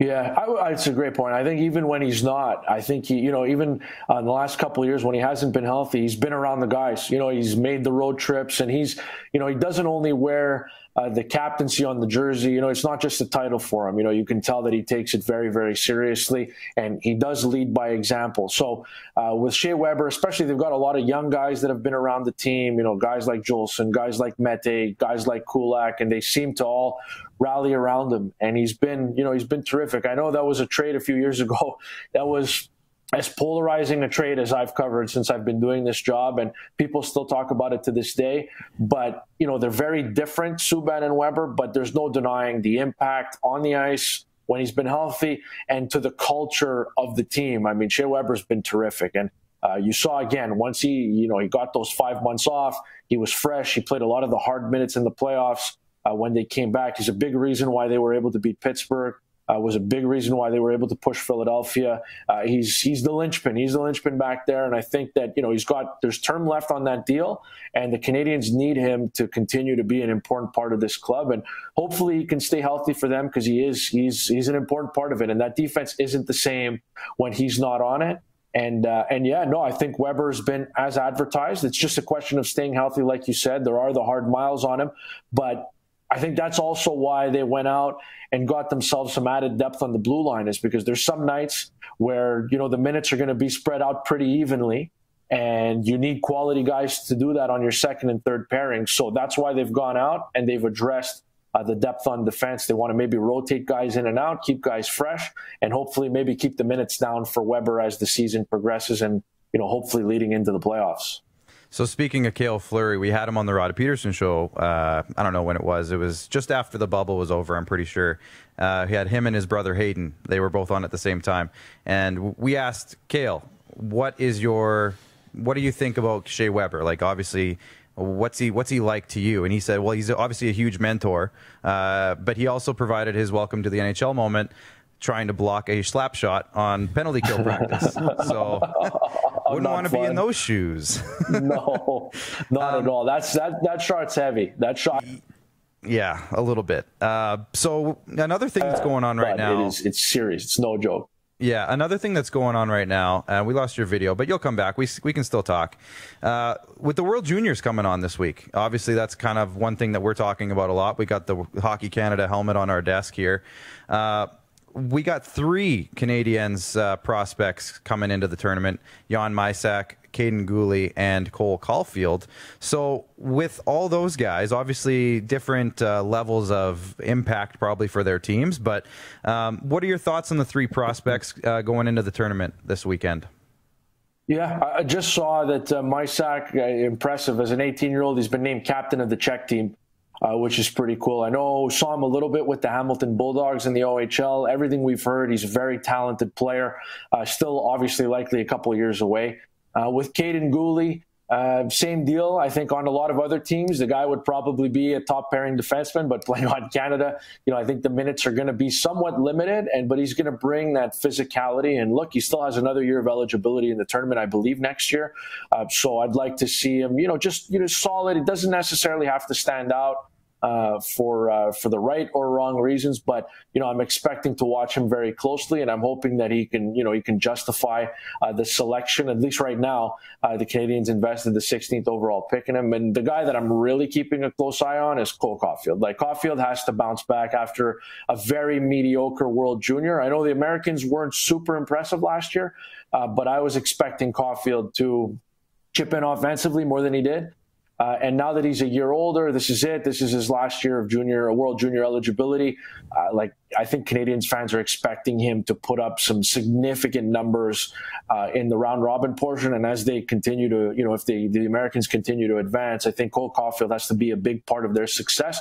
It'll be a little disappointing if he flames out of a World Junior like he did last year. I think the expectations are fairly high for this player this year.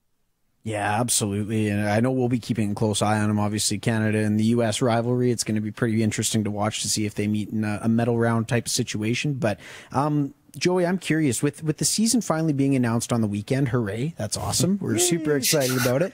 I've heard some rumblings. Is Marc Bergevin done? I know that there's obviously, we alluded to it earlier, only about 300 and some grand and change in cap space, but he's a GM that's notably creative in this league. Is there possibly something that could happen before puck drop on January 13th, which from what we're hearing is looking like it's going to be against the Toronto Maple Leafs? So do you think there's anything up Bergevin's sleeve prior to puck drop, or is it going to stay pretty quiet? Yeah, I saw that report too. I'm looking at the depth chart right now, and I know general managers will always tell you, like, hey, if we can improve the squad, we will. But the thing is, it's just I don't see any openings. Like, would it be great to bring in a guy like Mike Hoffman to help the power play? For sure. But where are you going to put him? Like on the right side, you're loaded. You've got Gallagher, you've got Anderson, you've got Toffoli, who could maybe play both sides. You've got Yoel Armia on the left side. You've got Tatar, who led you in scoring. You have Jonathan Drouin, who's going to play there. You have Paul Byron. You have Arturi Lehkonen. Like, I don't see where the openings are there. And on defense, we've talked about the depth on defense. So unless somebody's going out and somebody's coming in, you're upgrading that way, that's fine. But I don't know if I would do anything with the Canadiens outside of, maybe bring somebody in on a PTO, like a veteran fourth line center. I think that's the big battle, believe it or not, heading into training camp is it going to be Ryan Poehling? You guys have it right there. Is it going to be Ryan Poehling on the fourth line, or is it going to be a kid like Jake Evans? Like, one of those two guys is going to center the fourth line. And in the playoffs, it was Jake Evans. Ryan Poehling didn't sniff the ice in the bubble. So are the Canadiens comfortable with that? I would think so. I'd like for them to give one of the kids an opportunity to prove themselves. But if they want to do something, if they want to upgrade somewhere, maybe they can do something at fourth line, bring in a guy on a PTO. But even then, like, to crack this team on a PTO, they might be light on superstars up front. They might not have an offensive difference maker like a lot of the other teams in the division, but they're as deep as anybody else in the division. So cracking this team on a PTO when there is no preseason games is not going to be easy. It's going to be tough. Yeah, absolutely. Now, the Canadiens are a team that for the last several years have seemed to lack that offensive star. And there was a lot of rumors that, the Patrick Laine deal might go down earlier in the summer. We don't know where that's at exactly now, but let's say that they're out on Patrick Laine. Who's the next guy? You mentioned Nick Suzuki earlier. Is he a type of guy who might be able to become that kind of franchise forward for this team, or is there somebody else in the wings? Yeah, I don't know. Like, I think Suzuki's the one. I don't think he's going to be your prototypical superstar, 90, 95, 100-point player. But based on what I've seen and, what I saw in year one, I wouldn't be surprised if he developed into a point-per-game, two-way center. You know what I mean? Like, I wouldn't be surprised if he was an 80-point guy who's so smart that he can play really at a high level at both ends of the rink. I still have high hopes for Jesperi Kotkaniemi. I know he's penciled in on the third line on the depth chart right now, but he's a guy who scored some big goals in the playoffs for the Canadiens. And after a really disappointing second year, people forget, he was demoted to the minors, but in his first year as an 18-year-old rookie, a guy who really hadn't filled out at all playing center, and really, he didn't really get much power play time that rookie year. He still put up a respectable 34 points. You're talking about a guy who did make a difference for the Canadiens in that year. So I think Kotkaniemi and Suzuki, those two guys are the future. If they end up being, the 1A and 1B down the middle, that's the 1-2 punch, the depth at center that the Canadiens haven't had. And I know Phil Deneau is a third-line center, and he's the older guy of the group, and he's a pending UFA. You're talking about a guy who's really underappreciated, even in this market. But I know offense doesn't come as easily to him, but he still had 50 points last year. He's a guy who got Selke votes. in my mind, he's a guy that they have to find a way to bring back. But I certainly understand why he wouldn't want to take a hometown discount, just because if he hits the market, I think there's going to be no shortage of suitors. Guys are going to be, teams are going to be lining up to pay a guy like Phil Deneau, who can play the penalty kill and can chip in more or less offensively. He's not a play driver. He's not the guy who's going to create the most offense. But if you put him with two, good wingers like Gallagher and Tatar, he's shown that he can hit, 12, 13 goals, and he can hit the 50-point mark. Yeah, absolutely. And I guess from those guys to the man that's going to be leading them this year, Claude Julien. He's in his second stint with the team, going into his fifth season this go-around. What about his message, Joey, still resonates with specifically this group going into the 2021 season for the Habitants? Yeah, I mean, look, I think you look at the way they came out in the playoffs. It's been a tough couple of years where they haven't made the playoffs, but they got that second lease on life in August. And you can tell, I mean, the rookies had gotten better, and the guys had, the guys around them had gotten healthier. And, people were starting to think like, Claude Julien, maybe they've tuned him out. They had a couple of 8-game losing streaks during the regular season last year. And it seemed like he was on very thin ice, but they stuck with him.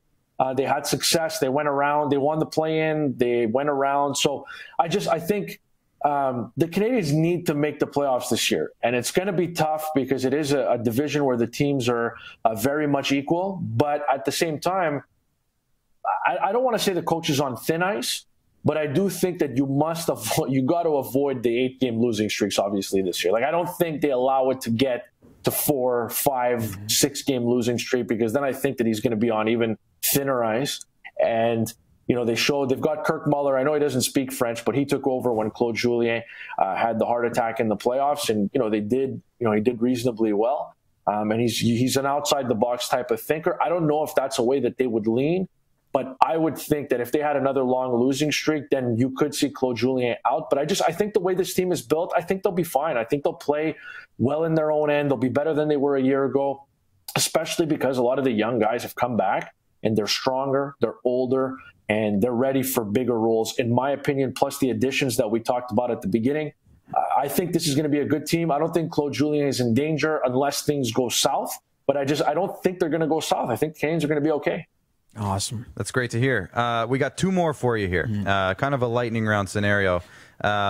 We ask everybody so far on this preview tour that we've gone through the reverse retro jersey. Now, the Canadiens, in our minds, is at least top half nice, top half of the league. What's it been like? What's the reception in Montreal? And what do you think about them? The old people hate them. The young people love them. There we go. So I guess you guys are young people, and I guess I'm a young person too. Because I like it. I wasn't as fired up about it either way. I think it's a cool look. It's cool the Canadiens are going to go with blue as their primary color. And I like it. I mean, I have no issue with it, and I certainly understand why the league is doing it. They're trying to make some more money for their teams after the way 2020 went. I'm cool with it, but for the most part, and of course there's exceptions to the rule here, but for the most part, the old guys think that it's too similar to the Toronto Maple Leafs, and how dare you go with that color scheme? The young people think they're fire. I think I tweeted it at you, but the Spokane Chiefs have a very similar jersey, so I've been seeing it for years. You did tweet me that, yeah. The Spokane Chiefs responded to that tweet too, I think. Yes, they're very active. They're good. They're good guys over there. Awesome. It's tough with the Canadiens though, because they're obviously one of, if not the most traditional team in terms of their jersey. They haven't changed much. No. So for them to do anything different would have been probably riveting for those older fans. But I think they kept it pretty classy. From what some of the other teams did, I think they kept it pretty classy. Absolutely. Now, the other thing we've asked all the analysts so far, and everyone's been pretty timid so far, so feel free to boast a little bit here, but Canadian division, prediction time. Where do the Canadiens finish in the division? You want a hot take? Yes, please. I think they finish ahead of Toronto. Oh, I like it. Yep. I think they finish ahead of Toronto, and I'll give you the simple reason. I think that in a 56-game sample where the schedule is condensed, this is my opinion. I don't normally feel I think the Canadiens are not, they don't have the star power that the Maple Leafs have. I think if you look at the Maple Leafs' top 3 forwards, maybe even top 4, they would be, if you put them on the Canadiens, they would be the best forward on the Montreal Canadiens. There's no doubt about that. But I think in terms of depth, both up front on defense, and I mean even in goal if you want to add that position too. I think the Canadiens are deeper. I still think this is assuming Vancouver plays in Vancouver. I think it'll be Vancouver first. I think Montreal second, Toronto third. And I'm really torn between the two Alberta teams. I'm sorry to do this to Winnipeg. I love Winnipeg, but I think Calgary. I'm high on Calgary. I like what they did this offseason. I think their guys will bounce back, and I have a hard time saying that Connor McDavid's not going to make the playoffs. Leon Draisaitl is not going to make the playoffs. So I'm kind of on the fence there, but that's my hot take. The Toronto Maple Leafs are going to finish behind the Montreal Canadiens. I love it. So you're saying second? Second for Montreal, yeah. Okay, I like it. That's good because literally everybody else except for Matthew Barnaby, who was talking with us about the Senators, because that's obvious. Everyone's pretty sure that the Senators are going to be last. Sorry, Ottawa, but everyone's pretty much said, I think third, fourth, somewhere in there. And I'm like, can somebody please say something different? So the fact that you said second is fantastic. Love it, Joey. Yeah. So thank you, Joey. The odds are probably not on my side, but yeah, I'm going with the depth in a 56 game sample is going to prevail over the top end talent. I like it, and you know what? I kind of had that thought too. I was earlier. We did our predictions way back in October for the Canadian division when it was just a fledgling rumor, and now that it's a real thing, I think we're going to redo it. And the more I think about it, I'm kind of joining on your side there. As a Leafs fan, I will admit I'm pretty high on the team right now. But the Canadiens, I love their depth, like you said, and it's scaring me a little bit. So we'll see. It's a very interesting year, and we're all looking forward to it. So thank you for joining us today. Merci beaucoup, Joey. Yes, for talking the Habs. And let's do it again down the road, maybe once the season kicks off. Absolutely. Thanks for having me, guys. Anytime you need me, I'm there. All right. Fantastic. And that's going to do it for Joey. We're coming back right after the break with our NFL picks for the week, Max. I'm coming off a big 6-0 week. Man. You were what, 2-4? I was due for a slide. Yeah, I was due. This is adversity, Clark. I had a rough go for about 6 weeks. So the fact that I had one good week. Credit to you. It was good. You got to give it to me. So we'll be back after the break, and we'll talk some NFL. Does this look familiar? Your fans deserve an incredible arena experience. It's time for an upgrade. Stunning graphics. Revenue opportunities are just the beginning with our in-venue display systems and scoring technology. Let us help you find the best solution for your facility. DDG. Always delivering the best fan experience. Find us at ddgregina.com. Don't rack your brain trying to source the equipment and materials you need for your business. Rockstar can operate your entire supply chain, from PO creation to expediting your shipments, all from our office. Leverage the buying power of the Rockstar buying group to not only save money and time, but also the headache. From gloves to glue, we can provide it for you. Find out more at rockstar.com. He's covering everything that matters to you. It's the Rod Pedersen Show.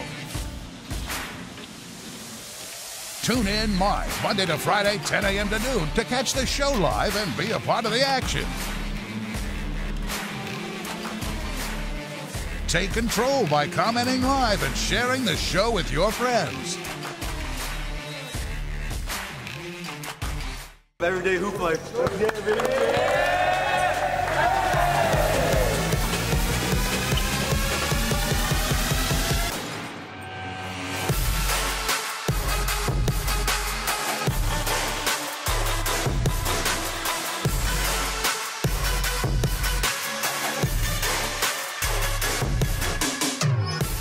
IKS Live. IKS Live. Western Canada's premier production services company. LED sign rentals. Video production. Event management. Look no further than IKS Live. Visit our website. IKS Live. Always the best seat in the house. IKS Live.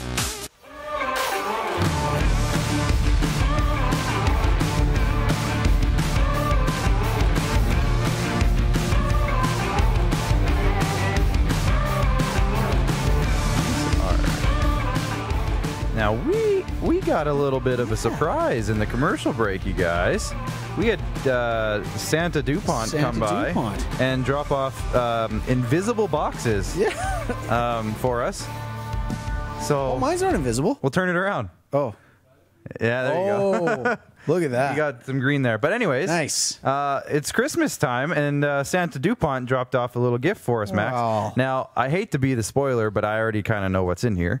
However, I want you to open it up because this is going to be some interesting stuff for some of our Rod Pedersen Show viewers, which I know a few are watching right now. Oh, my. So go ahead, rip it open. I'm quite excited. Rip it open. Darren, now, 6-inch ribbon curls, very impressed. I got a sneak peek at what this is, and I also have another piece of clothing of this variety. Item. Yep. I don't know what to do with my box here. Oh, wow. Look at that. So for those keeping score at home, if you watched the lighting of the tree ceremony, that's beautiful. We got some Sweatpants Capital merchandise. Ooh. Ladies and gents, coming to the Rod Pedersen Show in 2021. Rod Pedersen Show shop, I should say. Gorgeous. In 2021, we got baseball sweaters, Max. I love it. They're the Bill Belichick style with the hood and the short sleeves, but that's what baseball players wear. Under Armour. Look at that. And again, this is coming to the rodpedersenshop.com. Fantastic. In early 2021. You know, it really brings new meaning to the term fire merch. Yes. Hot merch, fire. People. So I got the sweatpants to match earlier already, and now you got them as well. So there you go. Santa DuPont, thank you very much, good sir. Appreciate it. I know what I'm wearing on Christmas Day now. Yeah, super comfy. I wore mine the other day. And now I kind of want to trade for gray now that I got the blue ensemble up the top. I like the gray a lot. I got a black one, so it's pretty good. I like it a lot. Pumped for the new merch line coming out in 2021. We got a roll here because we got a little off track with our first two guests. Yeah. To the tune of a really long show, and we have some stragglers hanging out with us tonight. So thanks you guys for hanging out with us. But we got to go through our squad select, and I am very pleased because last week I had a perfect 6-0 week. Look at my thumbs ups beside the games that I won. Joey Clark, it's the only one you're getting this year. I posted this. I got a 4-0 week earlier this year. You know what this is? It's a blank slate to start this new week here. I posted this picture. The reason there's only 5 thumbs ups and not 6 is because I posted it before the Saints game started, or the Chiefs game. So I got 6-0. The Bucks beat the Falcons barely. The Colts beat the Texans. The Chiefs beat the Saints. And then in our battle games, I went 3-0 with the Cowboys taking over the 49ers. The Bears, I think they walloped the Vikings, didn't they? I don't know if it was pretty close. But it was a good, clean victory. Yeah, it was pretty close. And the Dolphins took it over the Patriots. Yeah. You lost on Thursday night, Chargers-Raiders. The Seahawks was one of your wins, right? Yeah. And the Cardinals was one of your wins. So you got the bird wins this week. Won't be picking any birds this week, though. That's for sure. Okay. You can have your moment in the sun. Yes. Anything you'd like to say? 6-0. So and this is why we changed the format, because I was so far down. Max was dominating the series. I was so far down. I needed this chance to come back. Took advantage. I gained 4 games on you, Max. Yeah. So that's going to put us, I think I'm still down 4. Down 5. Down 5? Yeah. I thought it was 4. You fell a game back in the first week of the format. But that's okay. Who's counting, right? Well, I am, clearly, and so are you, clearly. So we're going to go into our next week here. We got 3 more battle games. Hold on, though. Sorry, real fast. Yeah. As your kind father says. Like the New York Jets, Max. Clark had to win once this season. Let's give that one give that a thumbs up there, because that's probably the best comment of the year. Just my dad crushing my thoughts, my hopes, my feelings, my everything. I like it. He's loving Max's picks this year. Yeah. So we're going to go into our next week and leave my father's mean comment behind. Jordan, can you put up the schedule for this week? Now, we have made an executive decision to do a toilet bowl battle game.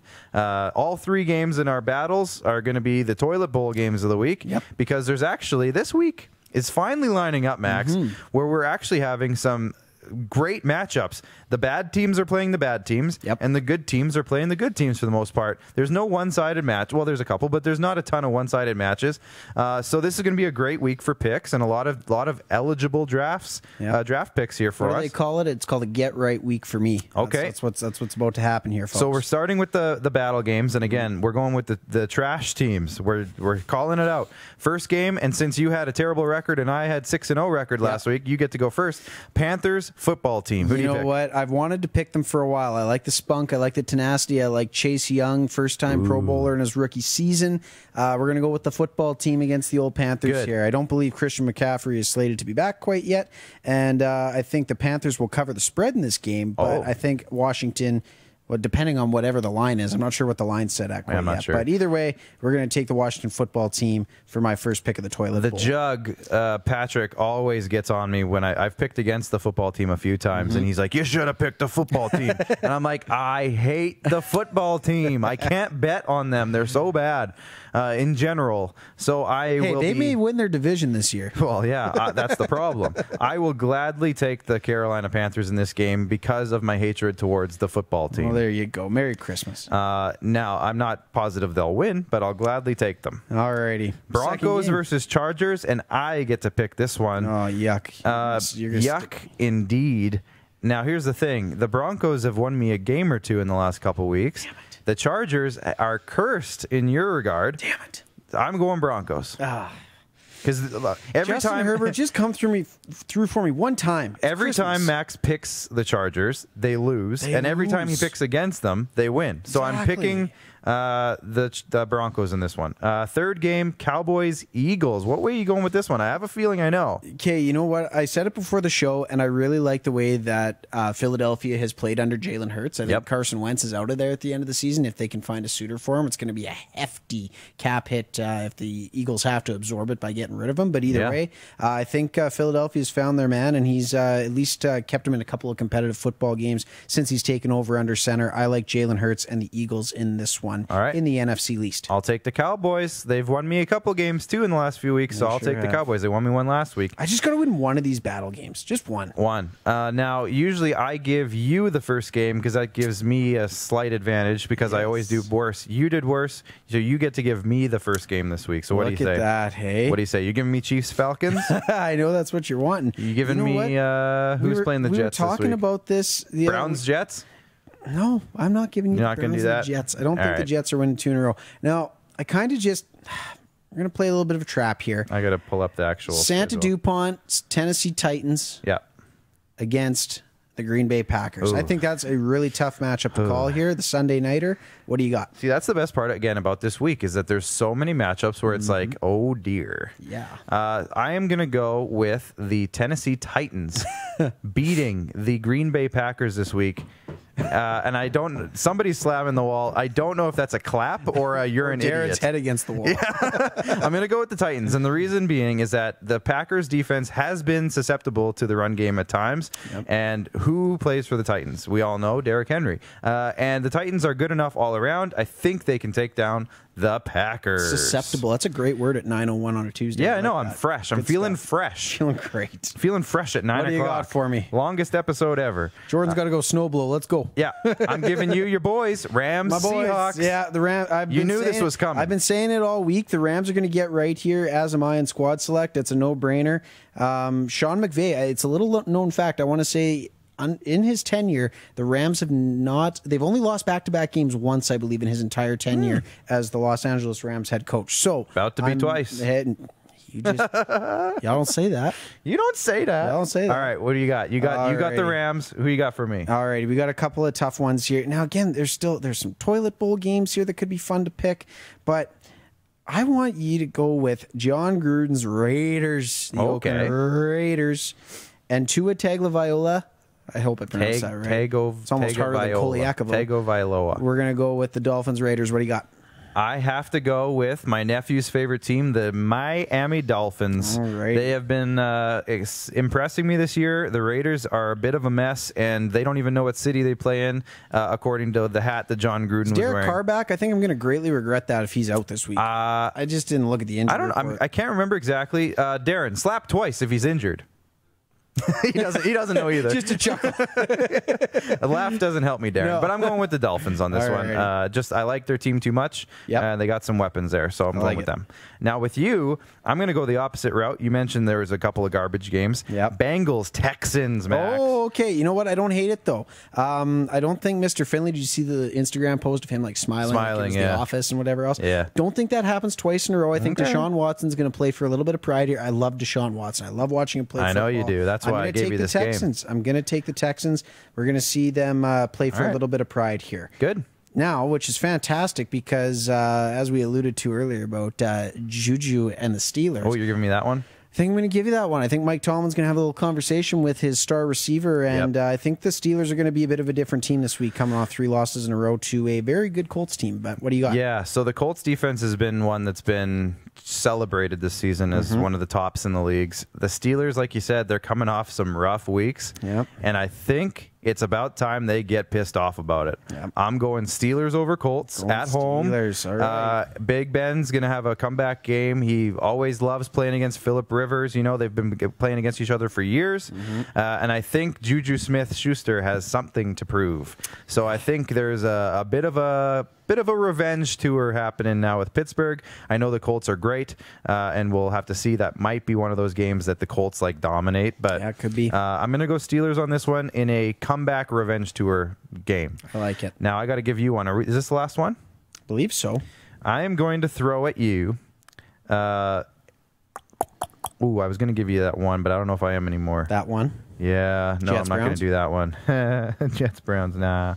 Wouldn't that you know what's funny though? The Browns would be a team that would lose to the Jets, just overall, as an organization. I'm gonna go.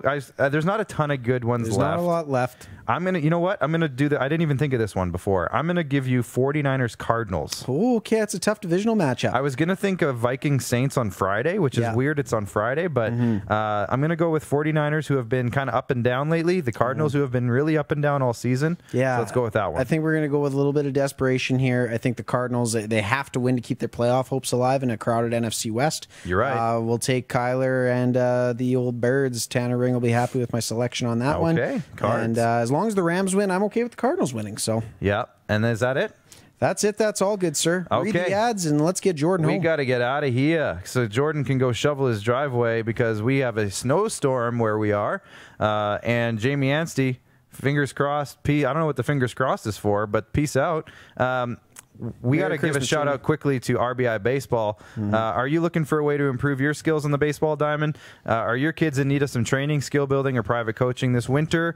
Check out RBI Baseball Training Center today, located just east of Regina. RBI is Southern Saskatchewan's premier baseball and softball training facility. Check out their Facebook, website, or Instagram today to get to work at RBI.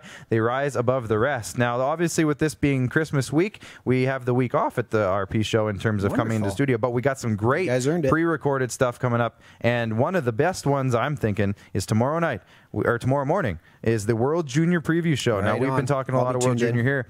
Mitch Love, assistant coach, head coach of the Saskatoon Blades. Jason LaBarbera, goalie coach of Hockey Canada. Rich Sutter, just all-around scout. Yeah, analyst, and Julie Robenheimer is breaking down Team USA for us. Super pumped. A little bit of a roster construction like Team Canada there in terms of the guest. A lot of first-round picks. Now, next week, when we are back here in the studio on Monday, we are going to have Tori Gurley breaking down NFL with us, and Rich Sutter's back to talk about the World Juniors as they're about to be, 3 or 4 days in at that point? Exciting week, yep. So super pumped. Next week on the SquadCast, we are breaking down some NBA with Brian Snow, the Snowman. The Snowman. From South Carolina. No, North Carolina. And Andrew Gottslig from Hoop Life Basketball will be with us. We're also going to go in NFL. You know we're going NFL with the Snowman. Yeah, it's going to be a real fun show.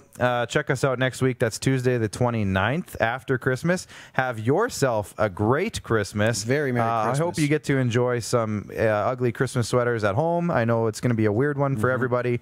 So please stay safe. Make the right decisions this Christmas. And you know what? It's going to be a weird one for everyone. We're all in this together.